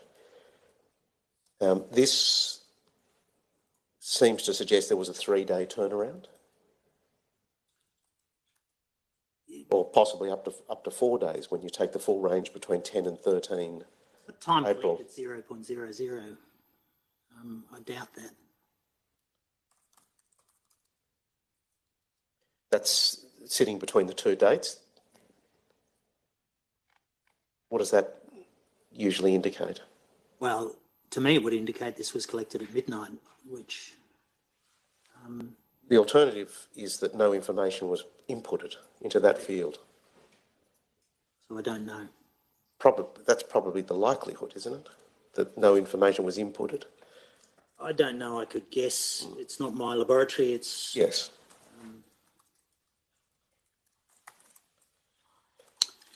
I wasn't aware that Lavity were doing tests at Newmarch, to be honest. I'm going to take you to another one, which is a non-private one. Can I just draw to your attention? Oh, it's gone. It says report to, and a particular doctor's name is identified, most likely a general practitioner. Do you see the top left corner? Report to Dr. Jerome. And that's what you'd ordinarily see on a pathology form, isn't it? That there will be a particular doctor nominated as the recipient of the report. Is that right? The comment on this is worth being aware of as well, because none of these tests were NATA accredited at the time. Right, I can see in the second paragraph there, not yet accredited by NATA or RCPA. What do those acronyms stand for? So NATA stands for the National Association of Testing Authorities. Right. RCPA is the Royal College of Pathologists of Australasia. And NPAC is the National Pathology help me here. Accreditation Committee, something or another. It's a federal government oversight committee for pathology testing in Australia, and I should know the acronym. I'm sorry. That's all right. What's the significance of the observation you want to make, though? The significance is these were not ordinary times. The tests, really quite complex testing, had been set up in the last month, and it was a public health emergency. I don't think anyone in this inquest is going to suggest to you these were ordinary times. In a public health emergency, I think notifying the general practitioner who is that patient's regular GP is arguably less useful than contacting the facility or notifying public health or, other sort of more robust system approaches, would be my opinion. Thank you. I'm now, by way of contrast, going to take you to another one of these pathology forms or results.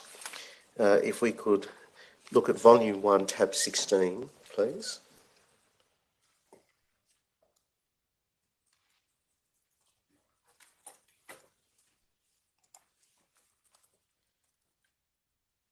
It's a single page only. Is this a pathology testing result form that comes out of the public laboratory? It appears to be. How you indicated before that at times Sonic was used. Yes. Would they have their own reporting forms? Yes. So that wouldn't come in on a form like this? No. Here the addressee is Newmarch House Nursing Home, at 50 to 52 Manning Street. Do you see the top right corner there? Yes. Now, I want to take you to an answer you just gave a moment ago and just test it. You indicated that you thought it would be preferable for the result to come in, to be addressed to the facility itself. Yes. But isn't a problem with that approach that no particular individual is identified as the recipient? Yes. So who at Newmarch House should have been notified when a form like this came in? I guess the person in charge at Newmarch House would have been the ideal addressee. Can I give some context as well, however? One of the things, I was collecting swabs at Newmarch and getting them back to the laboratory, and we identified those swabs as being part of the outbreak, and that enabled our laboratory to prioritise them. So they were listed as Newmarch House swabs, and we attempted in the laboratory to fast track those swabs. And as such, they were labelled Newmarch House. So that might explain why you end up with the Newmarch House designation on the reporting forms. That was part of the it was ancillary to trying to fast track them.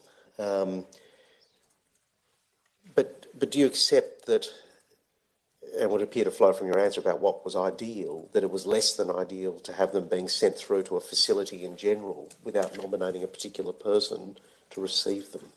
Yes, I agree, it's less than ideal.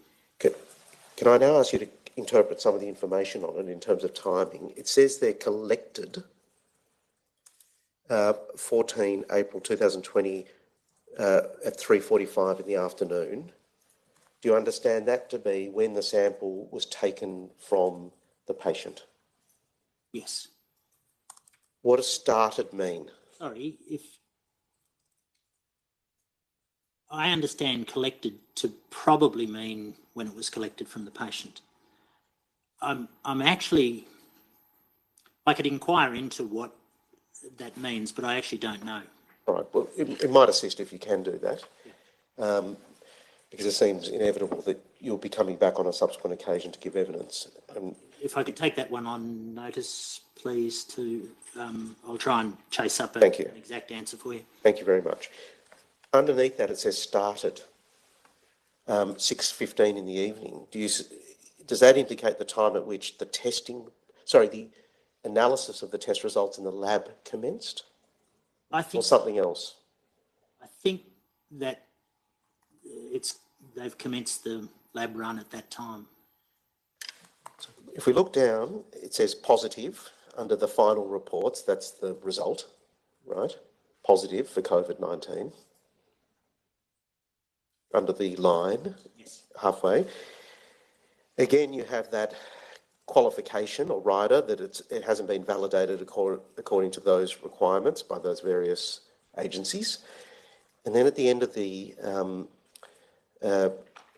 that paragraph, it says these results have been electronically notified to the Ministry of Health.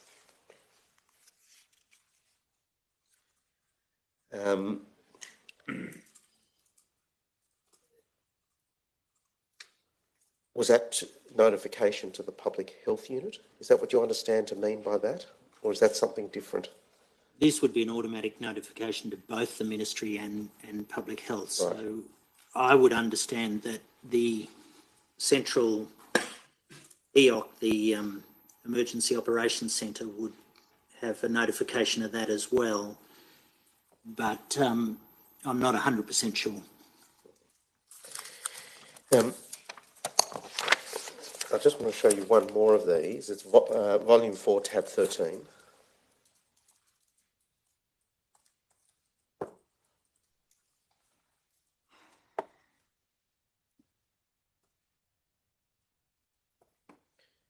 What page is that?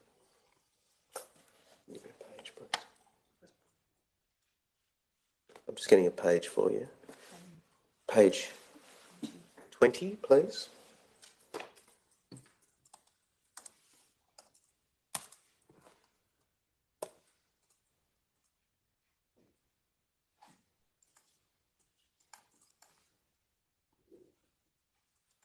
must be 22. Page 22, I'm sorry.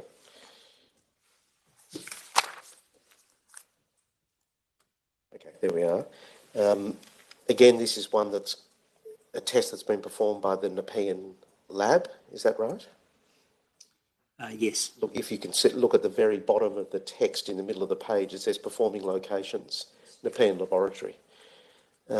This one is addressed to Anglicare at 50 to 52 Manning Street. That is the address of the facility, but that's the overall organisation that runs the facility. Do you see that? Yes. So would you also accept it's less than ideal that it be addressed in that particular way? Yes, I agree, it's less than ideal. The testing itself that you were doing, and you've indicated on more than one occasion now that you were performing swabbing of patients.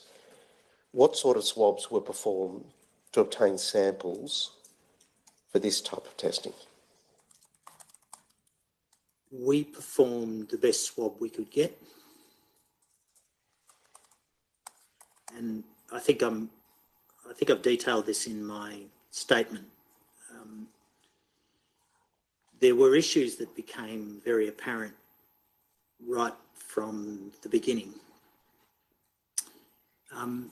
of when I arrived on the 12th. There was a lack of people who were familiar with swabbing and or prepared to swab. And similar to... But that last part, prepared to swab, meaning there were people on the ground at Newmarch that were reluctant to get so close to a COVID positive patient or someone who's suspected of being COVID positive? I would only be speculating as to reasons. But they were reluctant to perform this procedure. Is that the evidence? I think, to be fair, very few of them had done this before. Yes. And quite understandably, when you haven't done something before, you were reluctant to do it. So please continue with your answer. I guess I learnt a great deal about swabbing this cohort of patients, and I learnt that very quickly because there are numerous issues in elderly demented patients in terms of the ease with which you can swab them and the completeness and the quality of those swabs that you can obtain. And I'm happy to detail that if you want me to. If you could summarise what some of those problems are. So essentially...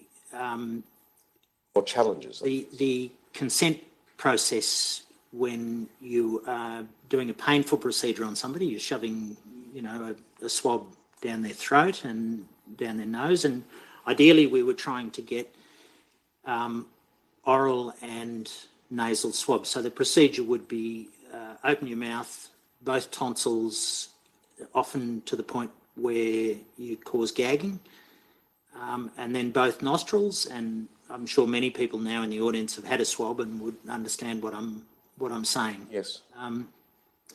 If you have a patient with dementia who you need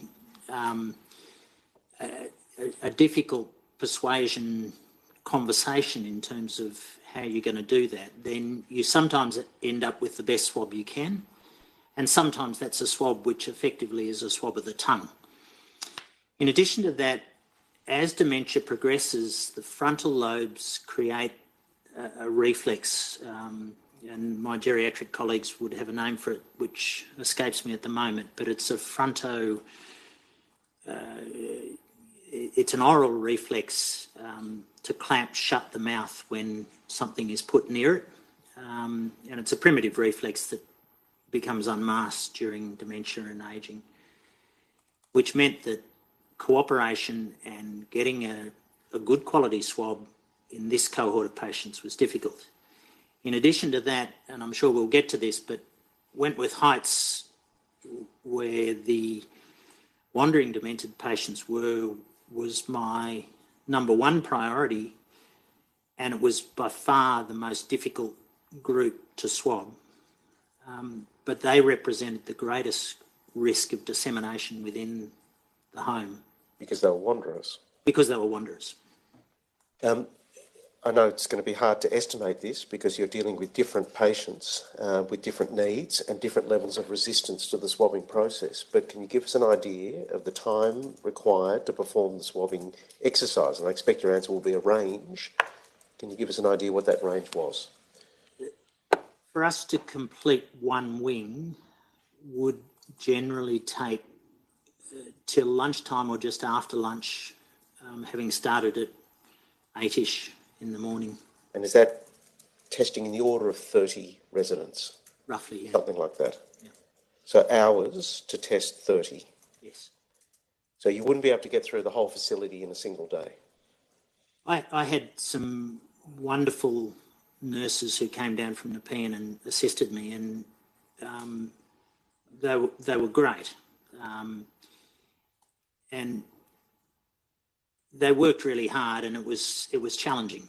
So, you know, I would have loved to have swabbed the entire facility every day for a week, but that wasn't practical with the amount of time and the amount of people we had. You referred to the fact that at times you were assisted by nurses from Nepean. Yes. Was that always the case? Were there times when that assistance was not available? So if I can separate the latter outbreak, when we put a system in place and Nepean comprehensively took over the swabbing in the second half of the outbreak. What's the dividing date in your mind? Once again, I could check, but Kim Maddox led a team down to Nepean, down from Nepean, and we set up swabbing at the front door. Prior to that, we had, from memory, 3 nurses from Nepean helping me. In the earlier phase? In the first 2 weeks, yeah. Yes. And then afterwards? Afterwards, it was done. We had nurses and physios and occupational therapists and all sorts of people come down from Nepean to assist in swabbing. And some of those people would go inside and swab wards. So we would generally have 2 teams, one who were outside and focused on staff and one who were inside and focused on residents. You remember when the Baptist Care people came in? Yes. That was 24 April, was the day that they came in. I'm going to give you some dates just to perhaps assist you. Yeah. Another marker is that Christine Giles came into the facility. Please. Giles was 17. 17 April. Okay. Christine Giles in on the 17th of April. Baptist Care in on the 24th. With those 2 markers in mind, are you able to say when this? When the full team. When the full team came in from your perspective. It's closer to the 24th than the 17th. So in that earlier period, the usual course was that you'd have 3 nurses from Nepean with you to help you with testing. I'm not sure every day it was 3. I know that Sarah Jones, I think, was there most days, but we would have 1, 2 or 3 nurses assisting us. Right. And, you know, that was very needed and very, very useful. Right. We'll come to this later, but 20 April was a particularly trying day, right? Were there nurses with you on that occasion? I remember working on the 20th of April with Anglicare nurses, and I just have an enormous amount of respect for what they did on that day. Yes, but in terms of whether Nepean nurses were present, unlikely that they were, is that right? I honestly can't remember. I remember working with Leanne Hinton. I remember working with Christine, and I think Monica, and I think we all just mucked in that day, and it was a very traumatic day. Yeah. I'll ask some specific questions about that day in due course. I want to ask you briefly just about prior experience. We've moved forward in time. Can I just take you back to Wuhan? You were part of a team that went to Wuhan, is that correct? Correct. And you were involved in evacuating Australians from that particular outbreak? Correct. As part of the OSMAT team. Correct. It wasn't only OSMAT, there was DFAT and Qantas and various other people. So there was a joint task force, effectively, to get people out of there. How long were you on the ground in Wuhan for? The ground is one way of putting it. We were on the air bridge for about 9 hours, I think. Right. So it was a quick stay there, and effectively the emphasis was on getting people on board a flight. Is that correct? There was a somewhat tense relationship with our hosts. You're talking about the Chinese. Do you remember how many people were on that flight out of Wuhan? I think in my statement I said 250. I think it was closer to 240, but around 240 people. Around that many expats. Were any of those persons symptomatic? Yes, but probably not from COVID in retrospect. Were any of them displaying symptoms of concern? Like, for example, blood oxygen saturation levels dropping below 93%? No. From recollection, they were taken to Christmas Island in the first instance, and you did some testing work at Christmas Island. Correct. You say that was a valuable experience in terms of performing a testing regime on patients suspected to have been in a COVID hotspot, right? So there was some experience obtained there. Were any of these individuals admitted to hospital? No.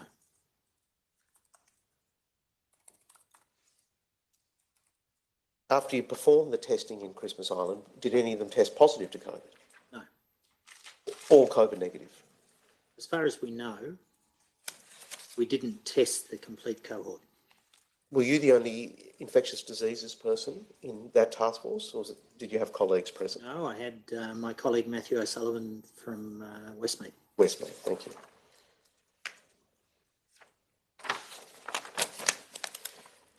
In the lead up to the Newmarch outbreak, there were various documents being published about the phenomenon of COVID. One of those was a WHO publication, and I'll take you to that in a moment. But can I ask you generally, to begin with, were there particular publications that you were reading in the early days that informed your thinking about COVID? Publications by their nature, yes, there were things I was reading, to answer your question. Right.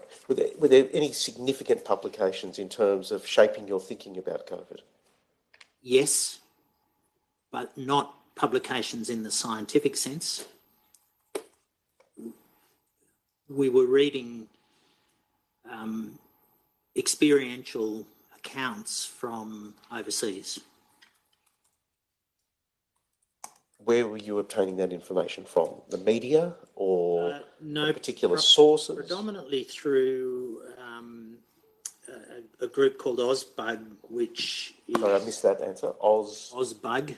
Ozbug, right. Ozbug, which is a collegiate online group for infectious diseases physicians across Australia.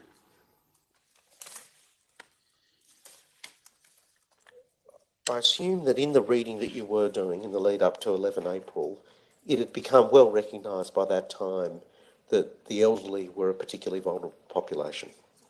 Correct. And they were particularly at risk from an adverse outcome following contracting COVID.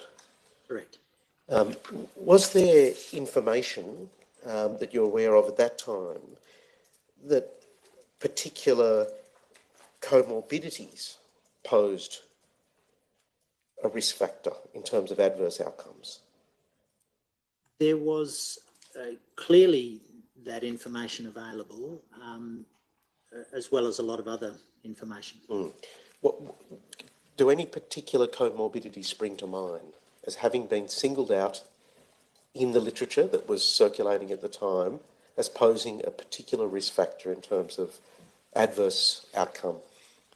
Well, in particular, my recollection is what we would call metabolic syndrome, which is hypertension, diabetes, and hypercholesterolemia. Yes. I remember there was a very active debate about whether statins, drugs that are used for hypercholesterolemia, would actually make you more likely to die or less likely to die. And there was arguments both ways. We didn't know. There were lots of potential theoretic treatments being floated around. There was a lot of discussion about not using speculative treatments, but trying to stick to what we knew, and not using. I know Kaletra was being speculated about, which is an HIV drug. Just focusing on comorbidities at the moment, rather than possible treatments. No, that's all right. Respiratory conditions? I can't specifically remember that, but I'm sure, if I went back and read stuff at the time, it would be there.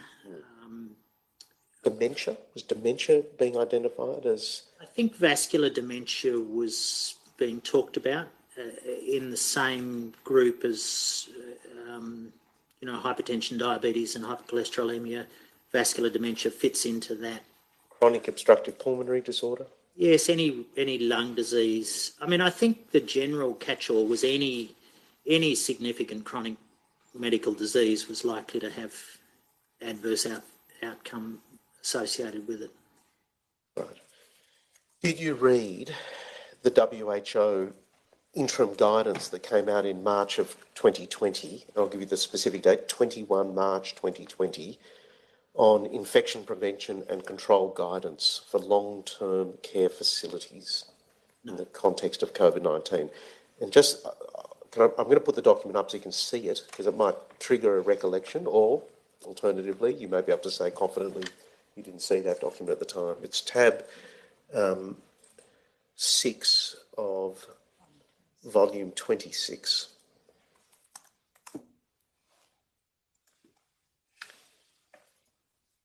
So this is, assume that this is a document that was published by the World Health Organization on the date that's displayed there. I wasn't sitting around reading document at that stage. There were a lot of experts in the media who were giving us news reports of what was there, but I don't remember reading this at the time. All right. Do you remember, and at the time, you're talking about around the time of its publication, what about later, and I'm thinking now about the time at which you were actually at Newmarch during the outbreak. In that time period, did you ever look at this document?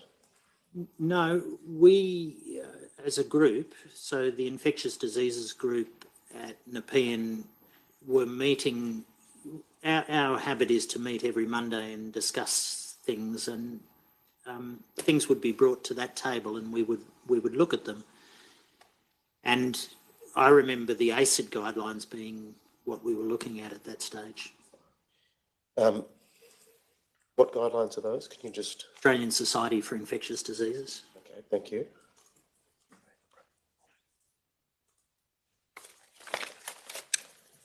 Do you remember when those guidelines came out?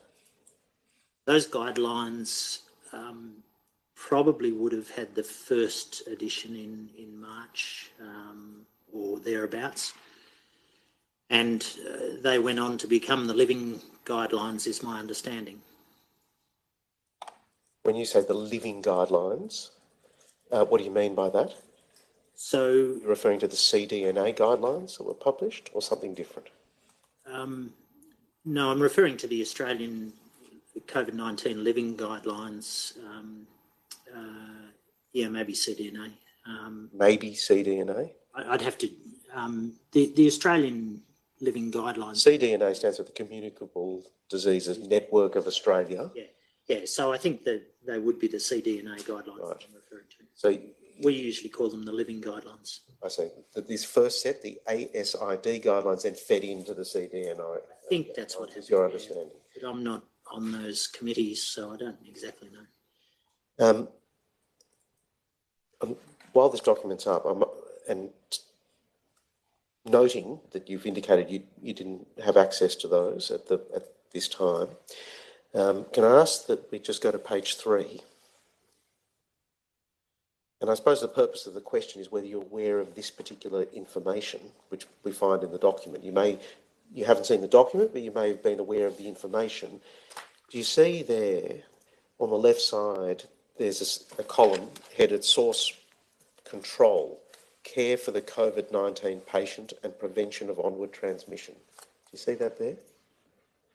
And about 5 dot points down, it says this: who recommends that COVID-19 patients be cared for in a health facility, in particular patients with risk factors for severe disease, which include age over 60 and those with underlying comorbidities. A document is hypertext linked or some information, and then it says this: a clinical assessment is required by a medical professional with respect to disease severity for the potential patient transfer to an acute health facility. If this is not possible or indicated, confirmed patients can be isolated and cared for at the LTCF. LTCF standing for long-term care facility, like an aged care home. So just looking at that information, were you aware of that position at the time? No. If we could go to page 4.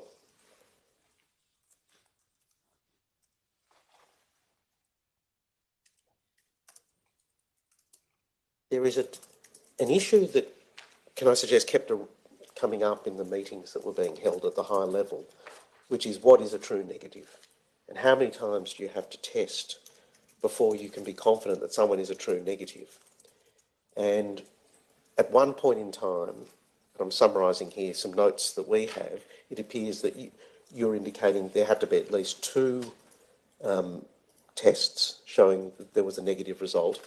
And as events moved on, that became 3 and then 4. Does that ring a bell? Not specifically. I don't have a recollection of it evolving like that. Right. However, I think there are 2 issues there. Yes. The first is the quality of the specimen, and we've discussed that. Yes. The second is... What you're saying there is that you may not be able, because of difficulties and challenges in performing the swabbing exercise, you may not have been able to get a good sample. Correct. Right? Which might result in a false negative. That's the concern. Correct. All right. What's the second issue? The second issue is whether you have a rolling outbreak, whether further transmission has occurred in the facility or not. And if you get ongoing transmission, then the clock restarts. So if you've had 2 negative swabs and then an exposure event, it wouldn't be fair to say you should stop swabbing. In this document, if you look at the left column, restriction of movement transport, do you see that there? Second dot point, restrict movement or transport of residents to essential diagnostic and therapeutic tests only. Avoid transfer to other facilities unless medically indicated. Do you see that? Yeah. And then 2 dot points down, isolate COVID-19 patients until they have had 2 negative laboratory tests for COVID-19. Is that a piece of information that you're aware of? Was that being discussed at the time? I would suggest that's written by somebody who's never taken swabs from patients in a long-term care facility. Right, and why do you say that? Because of what I've detailed. These are difficult patients to swab. So what you're indicating, Doctor, is that that's an inadequate guideline. Yes. Right. You're taking issue with it. Yes. Now, if we can go to the next page, not the next page, the next column, and the heading for the column is actually at the bottom of the left, minimising the effect of IPC on mental health of residents, employees and visitors. I assume IPC stands for Infection Prevention and Control. Can you just look at those 3 dot points at the top right column? Laundry. Older people, especially in isolation. Do you see those words? Do you want me to read it out? Sorry, on the right-hand column. Right column, top 3 dot points. Yeah. Yeah. So this is directing attention to, I suppose, the adverse effects of isolation. Really important issue. And was this something that you're mindful of? Absolutely. At the time that the outbreak commenced at Newmarch? I mean, I didn't have the solution for it. And I think we still don't have the solution for this. In many ways, infection control and patient well-being and mental health and physical health are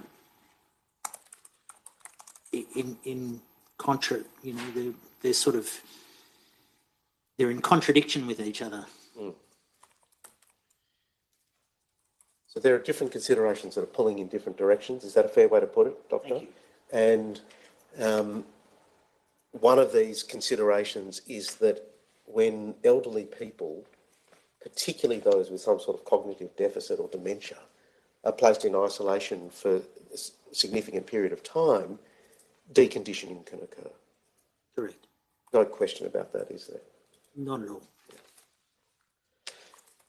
And that's one of the difficult factors, I'll withdraw that, that's one of the factors that you need to balance up in the difficult decisions that need to be made in this context, right?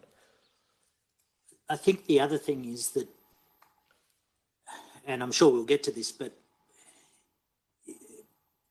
part of my job in this equation was to actually spend time and try and talk to the patients because they were deprived of human contact. And holding a patient's hand, talking to them, speaking compassionately to them are things that are really important in terms of that isolation phenomena of infection control, albeit that you're doing that with PPE on, which is not ideal. Yes. I will come to this. You're right, we will have to come to this in due course, but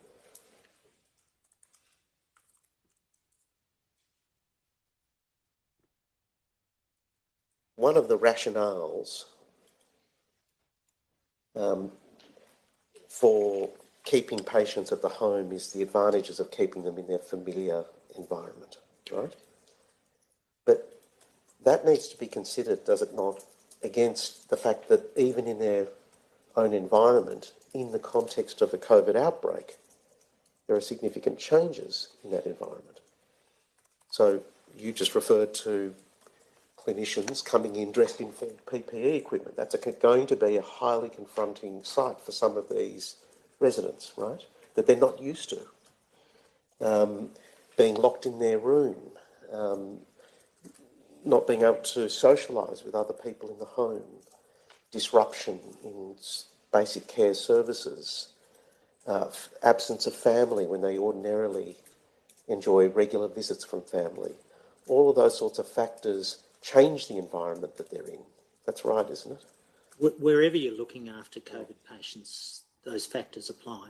Yeah. And you're correct. In the home, those factors definitely apply. They also very much apply in the hospital setting that I'm very familiar with. Yes.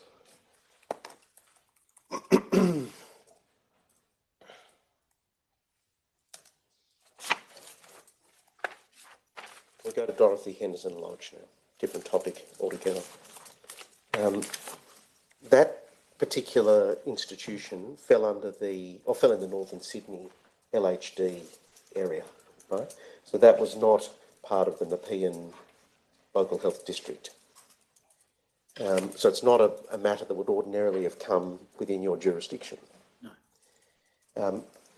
You volunteered, though, your services to go and assist at Dorothy Henderson Lodge after you heard an announcement on the radio, right, about the outbreak there. How many days were you on site?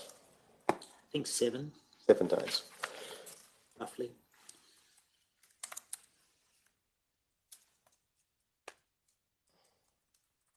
When you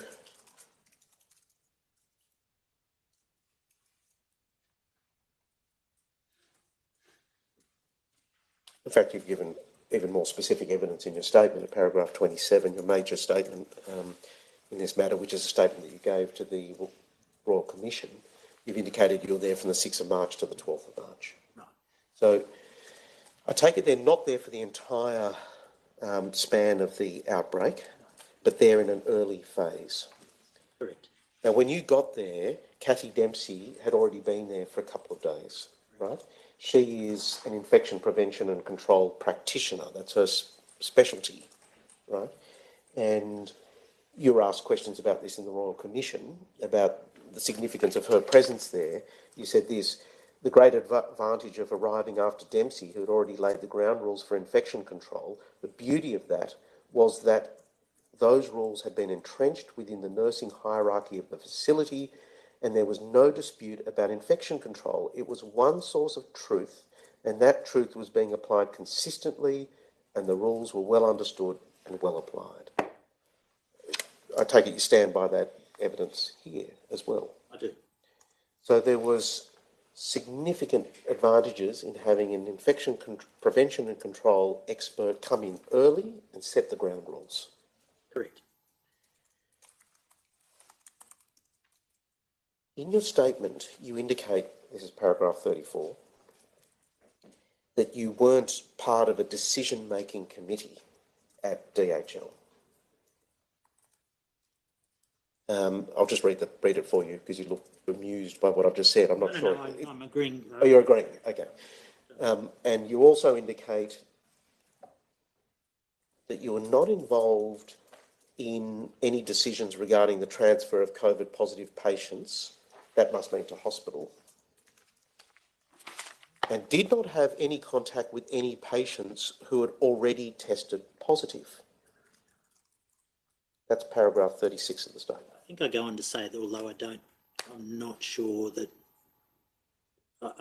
the results of the patients that I've seen in DHL, so I can't completely say that. Right. But generally speaking, you weren't there to treat COVID-positive patients.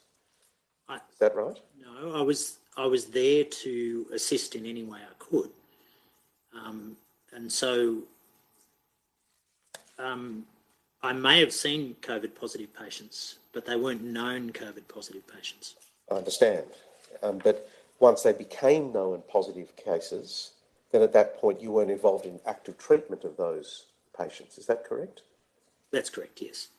Now, when you say I was there to help in any way that I could, can you just provide us with some more information about what help you're actually providing, what you were doing there? Well, at that stage, there was no doctor in the facility. So there were roles that required a doctor to assist. They were communication roles, they were swabbing roles, and they were talking to patients and relatives, communication, I suppose. Were you providing clinical care to any patients? I was seeing patients and I was swabbing patients. I was explaining to patients what was happening.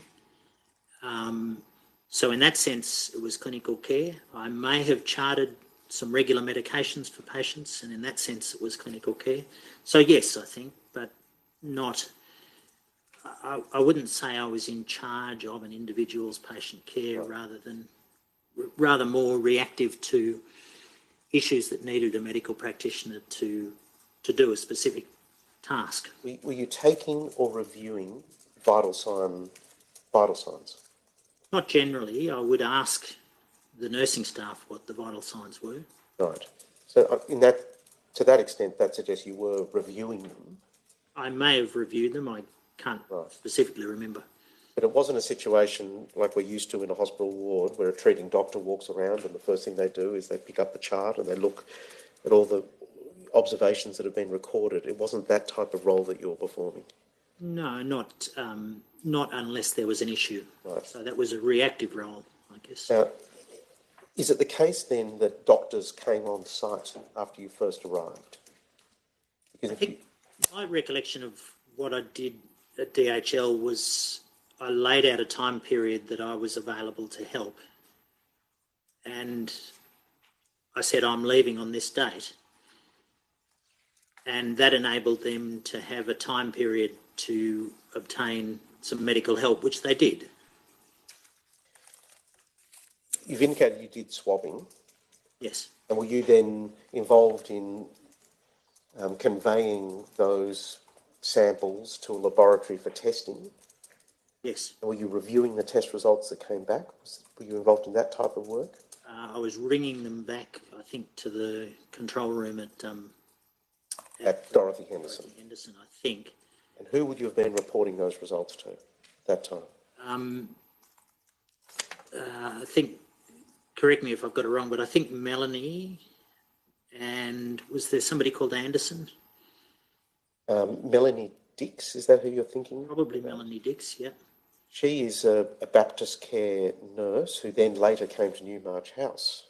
Yes, so... And my memory is that she was at Dorothy Henderson Lodge during this early outbreak. So look, there was somebody also called Anderson who I think was... There were... Anyway, that's my... Nurses, effectively. RNs. Nurses or nurse nurse managers. Something in that order. Right. Now, we know that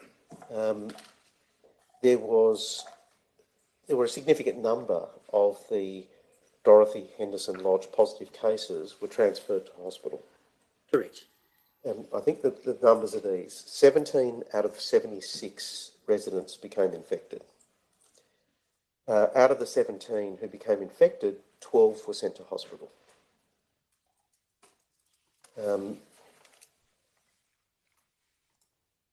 And there's evidence in this inquest that when patients became unwell, they were sent to hospital. Who was making that call? The control room at Dorothy Henderson were making that call. Did you advise on that issue? I remember there was some relatives who were asking for their relative to be taken to hospital without them being unwell in order to get them out of Dorothy Henderson. And I remember having conversations with relatives about whether that was such a good idea. I can't remember the Dorothy Henderson family that I looked after was either, I can't remember whether it was before or after I was there, but there was a significant issue with Dorothy Henderson and transfer to hospital. What do you mean by significant issue? Well, one of the patients at Dorothy Henderson was transferred to the local hospital, and she was a woman in her 90s who was dying.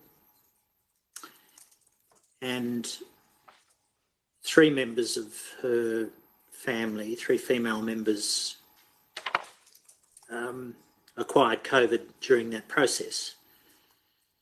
And those 3 women lived in the Penrith district and came under hospital in the home with me. So I looked after them, having acquired COVID from the emergency room as their mother was dying, unfortunately. Right. Now, is the significance of that vignette, that episode that you've just described, that you became aware of risk of transmission once someone is sent to hospital? Very much so. Right. And also, the sending a palliative patient to hospital where medically there wasn't much we could do, resulting in transmission.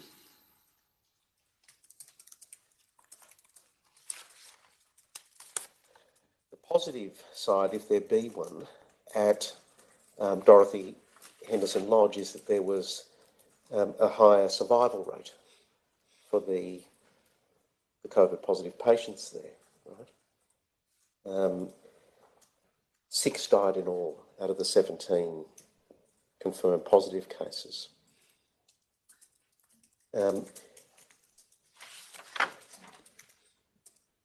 Did you ever have cause to consider whether hospitalising a larger proportion of the COVID positives from Dorothy Henderson Lodge fed into a more favourable outcome in terms of survivability? I've obviously considered that very intently over the last 2.5 years. Sure. It's obviously a central issue to this coronial court case. However, I think there are some general comments to make, if I may. One is, to really pull that apart, I would need to look at the comorbidity profile of the patients at Dorothy Henderson.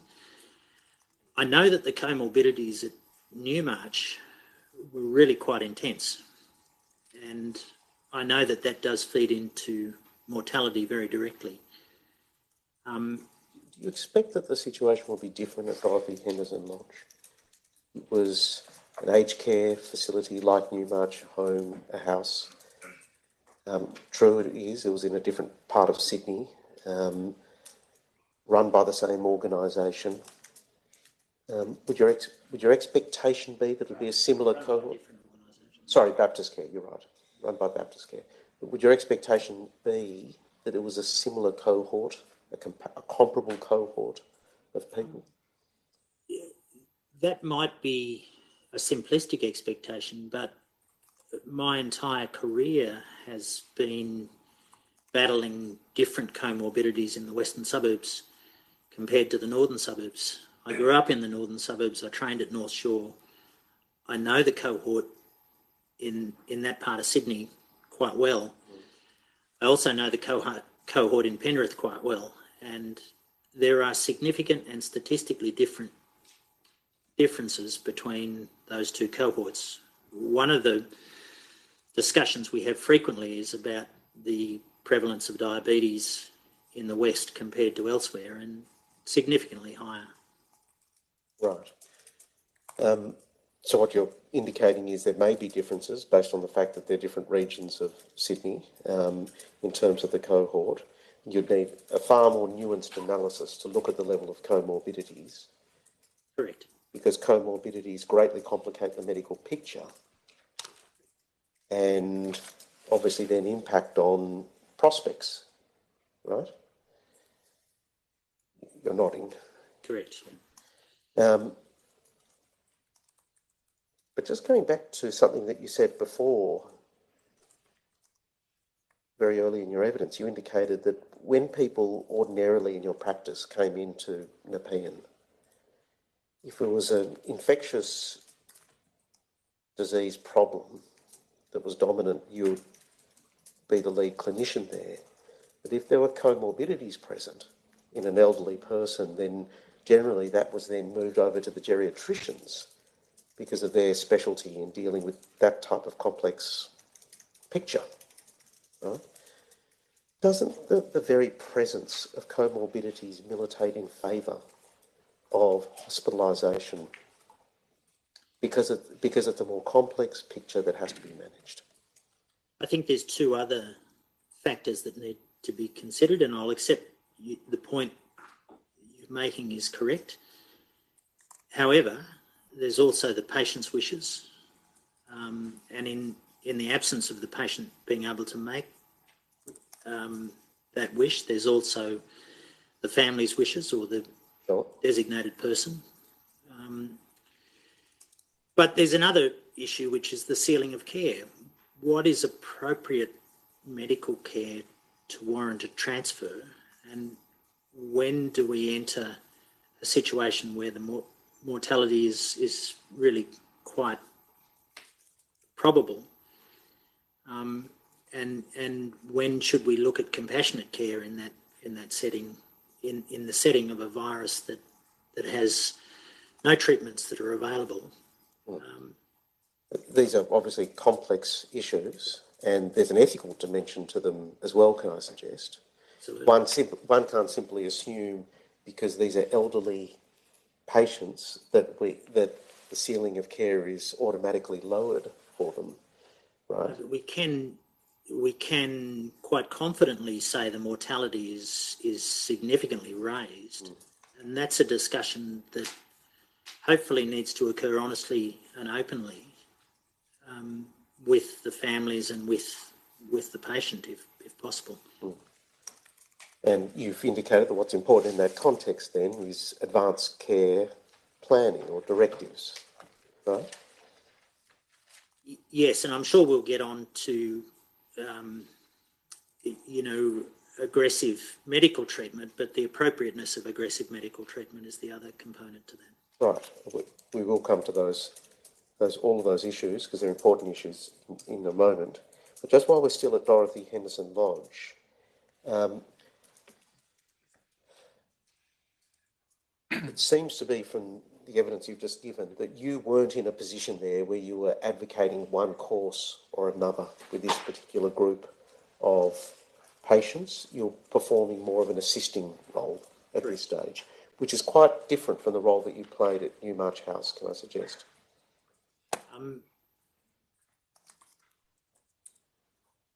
I'm not so sure that when I made the decision to be involved in Newmarch House that my view was that much different to what I'd done at Dorothy Henderson.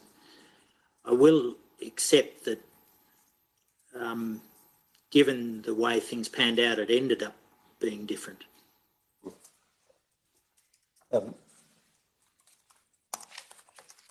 You were there for the early phase of the Dorothy Henderson Lodge outbreak, just those, I say just, I'm not trivialising it by any means, but those 6 or 7 days that you've indicated.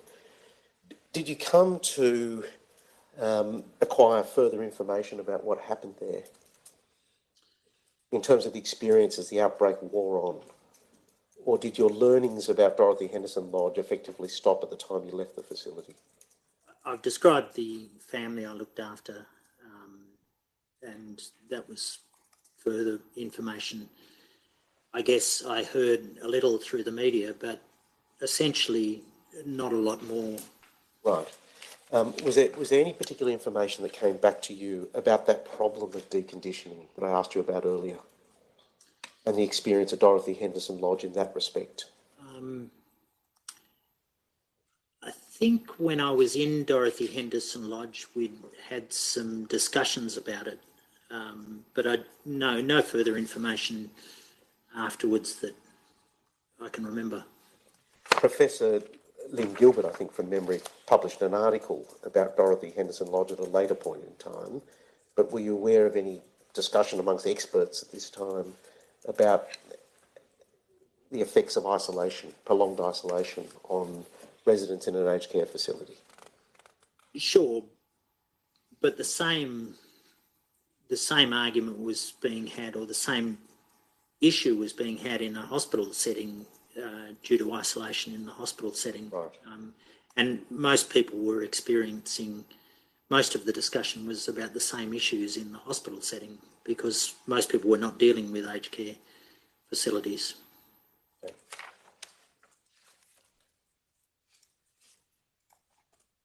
The next document that I wish to take you to is in volume 26 at tab 4. If that could be brought up, please.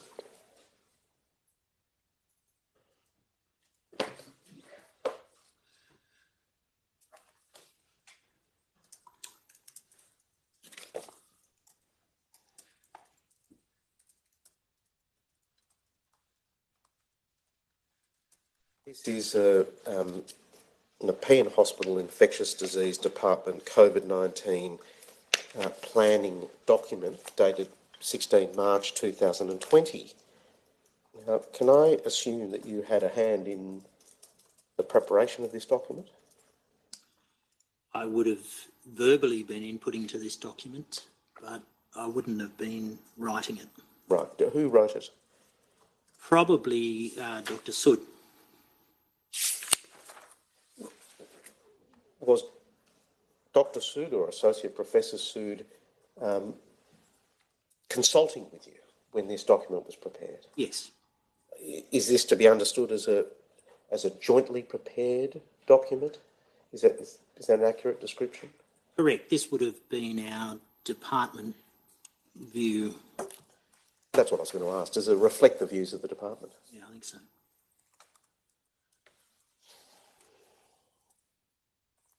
Now, it should be noted, this is not specific to the aged care context.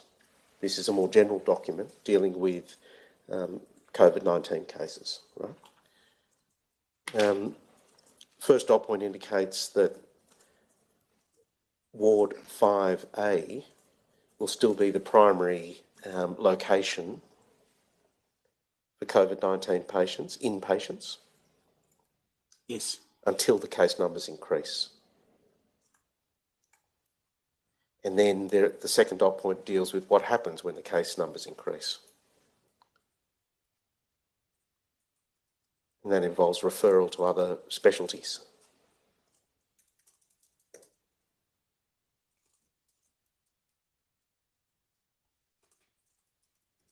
So that suggests, does it not, that there was a process that had been conceived of as at mid-March 2020 for a designated COVID ward, and then in the event that case numbers increase, there may need to be COVID cases directed to other parts of the hospital.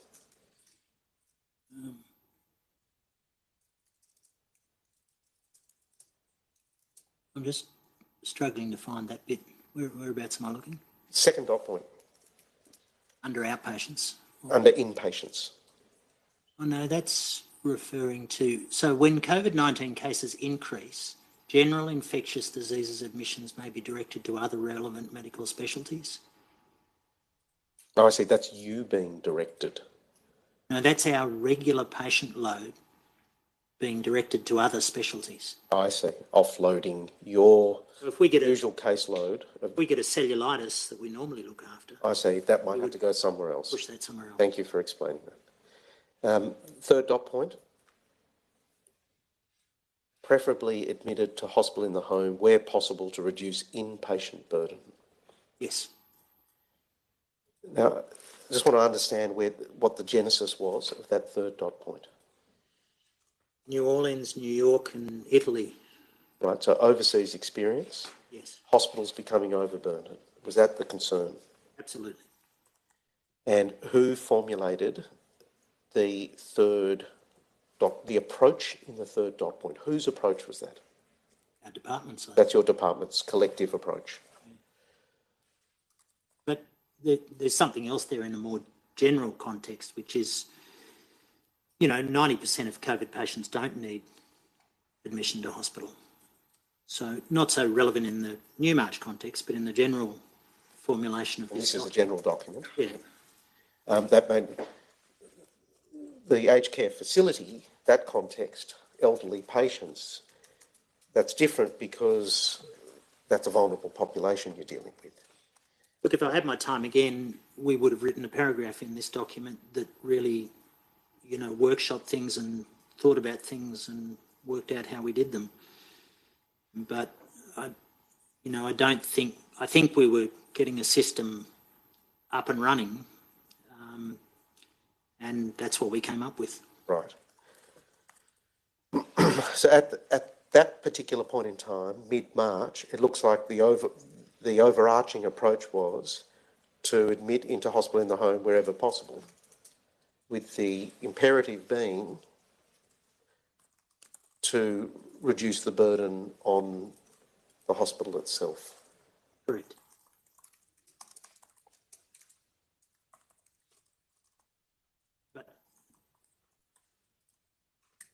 I mean, unnecessarily hospitalising patients has its downside as well. Sure. And And the key word there is unnecessarily. Yeah. The issue these inquests need to deal with is what happens when it's medically indicated. When is it medically indicated, and what should one do when it's medically indicated, clearly? And nodding again. Yes, correct. Sorry. It's just the transcript doesn't pick up the nods. Can I ask you to go over to page 2, where it says staffing?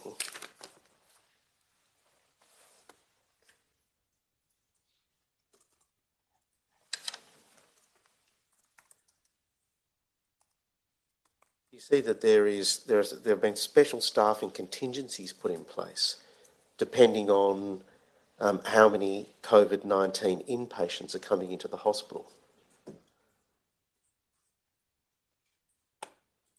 So there seems to be one threshold, which is up to 20 inpatients per week. And up to that point, the on-call infectious diseases physician is responsible.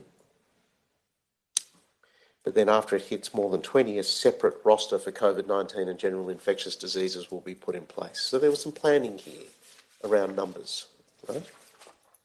Yes.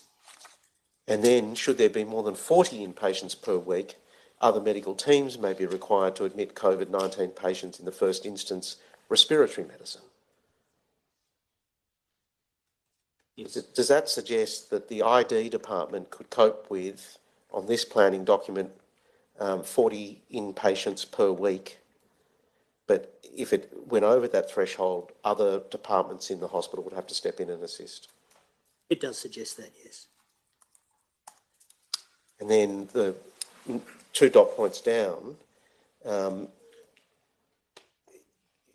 document makes clear that fatigue and burnout amongst staff has to be considered. Yes. As part of the planning. Now, could you go to page 3, please?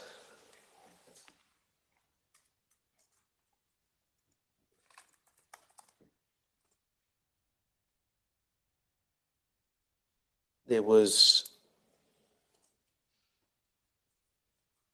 consideration given to what the role of a fever clinic would be.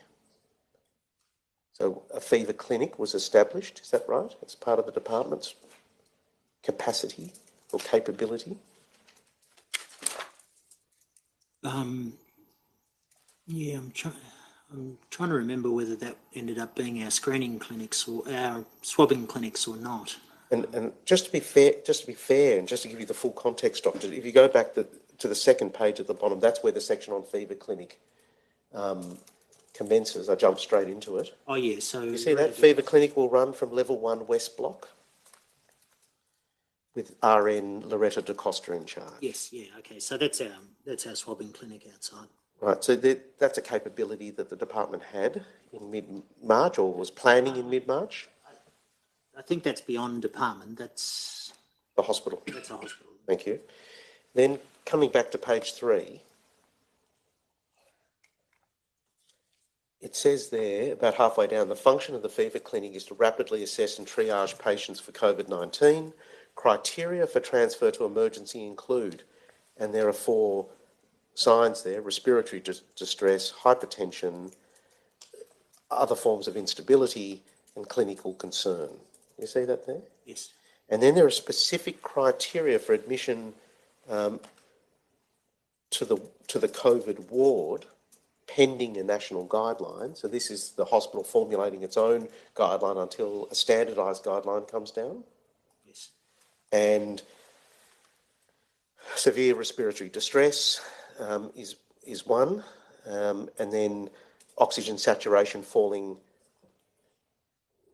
below or equal to 93%. That's why I put 93% to you before. When you said 92%, this was what I had in mind. But when SATs fell around that level, 93%, that was a criterion for admission to the COVID ward.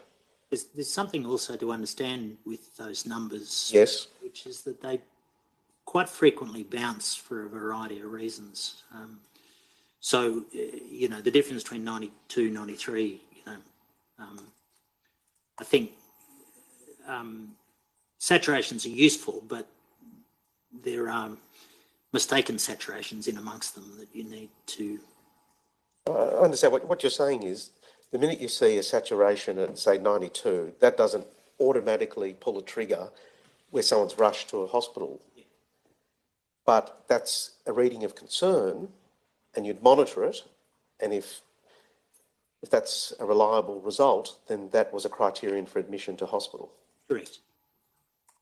And again, it has to be made clear, this is for the general population at the moment. We're not talking, this is not specific to the aged care cohort.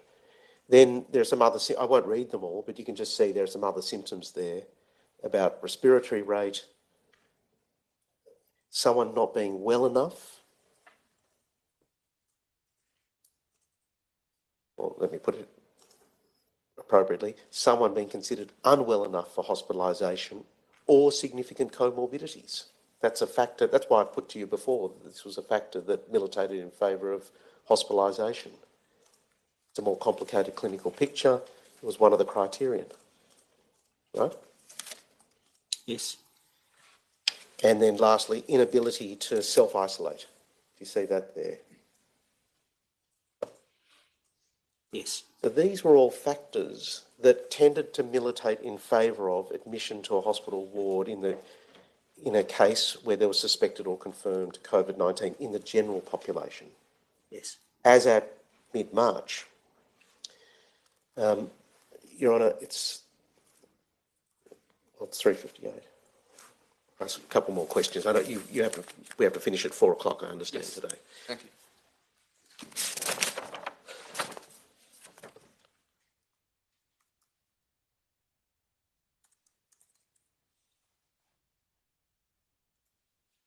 Just turning over to page 4.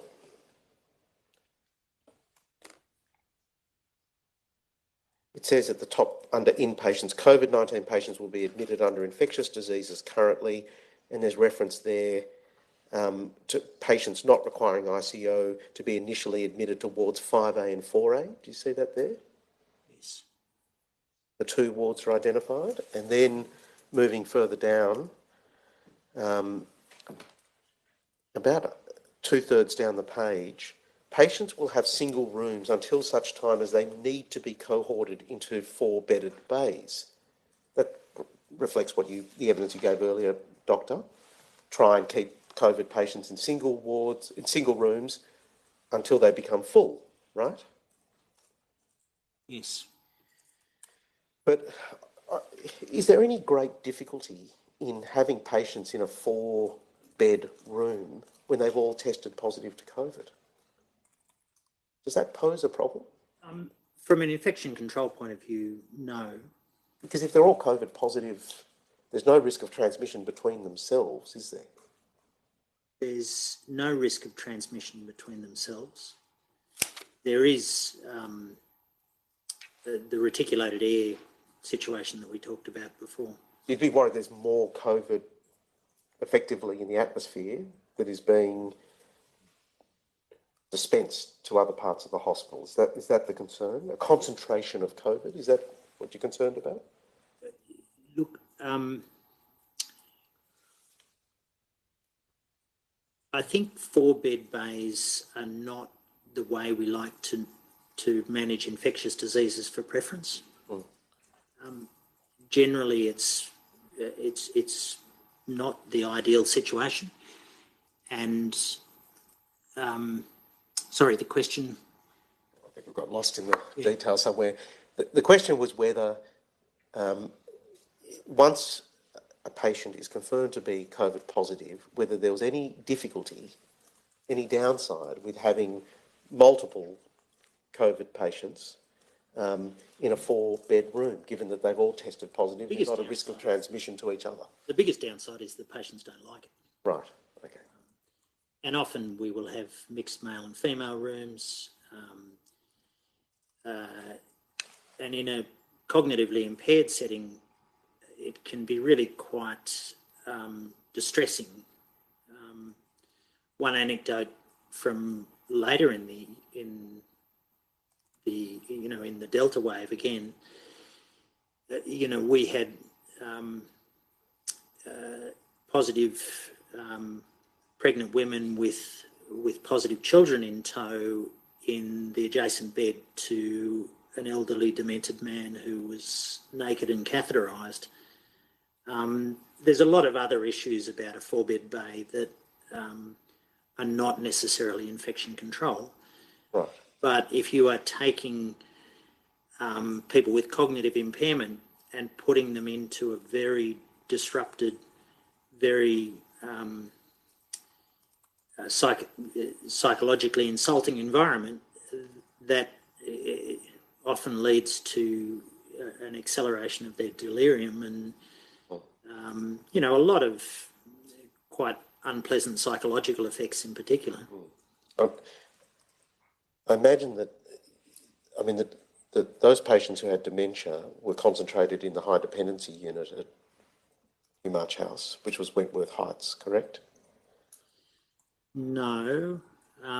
Generally, anyone who goes to a nursing home essentially goes there because they have cognitive impairment or mobility impairment. They're the two biggest factors as to why you're in a nursing home, and often you have both of those two things. There was a high dependency unit called Wentworth Heights. I'm familiar with Wentworth Heights, and really what you have there is people who have very severe dementia and are a significant behavioural management issue, but anyone with dementia can become more delirious and more difficult to manage in a changed environment.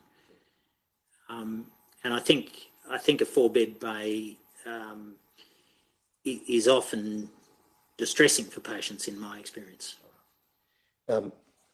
It's 403. There's one last part of the document, which is the bottom of page 4. Yes. Are you content for me to ask questions about that quickly? If you go to the bottom of page 4, you can see there's a section called Hospital in the Home. You see that there, Doctor?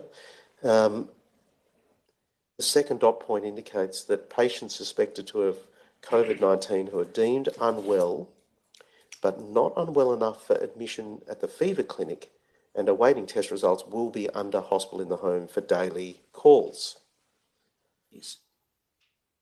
And then the next dot point refers to COVID-19 patients who are well enough to go home. They'll also be dealt with under Hospital in the Home. And in either of those cases, following dot point, COVID-19 at Hospital in the Home patients are instructed to take their own oxygen saturation, temperature, respiratory rate and heart rate every 4 hours while awake or feeling unwell. You see that there? I don't have it. There it is now. So I've just looked at those top, I'm sorry, I moved over the page and I didn't realise you didn't have it in front of you, Doctor, but I've looked at those top 3 dot points. So what seems to be happening at this stage in the thinking is a decision has to be made about whether to go down the Hospital in the Home route or hospitalisation. The key issue is how unwell the patient is and whether they're displaying those symptoms that would make them eligible for hospitalisation, right? Yes. But where possible, if the patient is well enough, they can be treated through the Hospital in the Home process. And they were expected to be able to take those observations to provide ongoing information about the course of their condition. Possibility of oxygen tanks at home required. And I was about to come to that. So there's something that needed to be given further consideration, whether oxygen tanks could be placed in homes, and that would require further assessment. Yes. So there might be limits to the extent to which the Hospital in the Home model would work if there was a need for oxygen therapy. Subsequently, we've used a Hospital in the Home in that fashion. Is that a convenient time, Your Honour? Yes. Thank you. Dr. Brantley, we're going to have to pause there and pick up your evidence at another time. You're welcome to leave the witness box for the time being. Thank you. Thank you, Your Honour. Very well. We'll adjourn and resume at 10 o'clock tomorrow morning.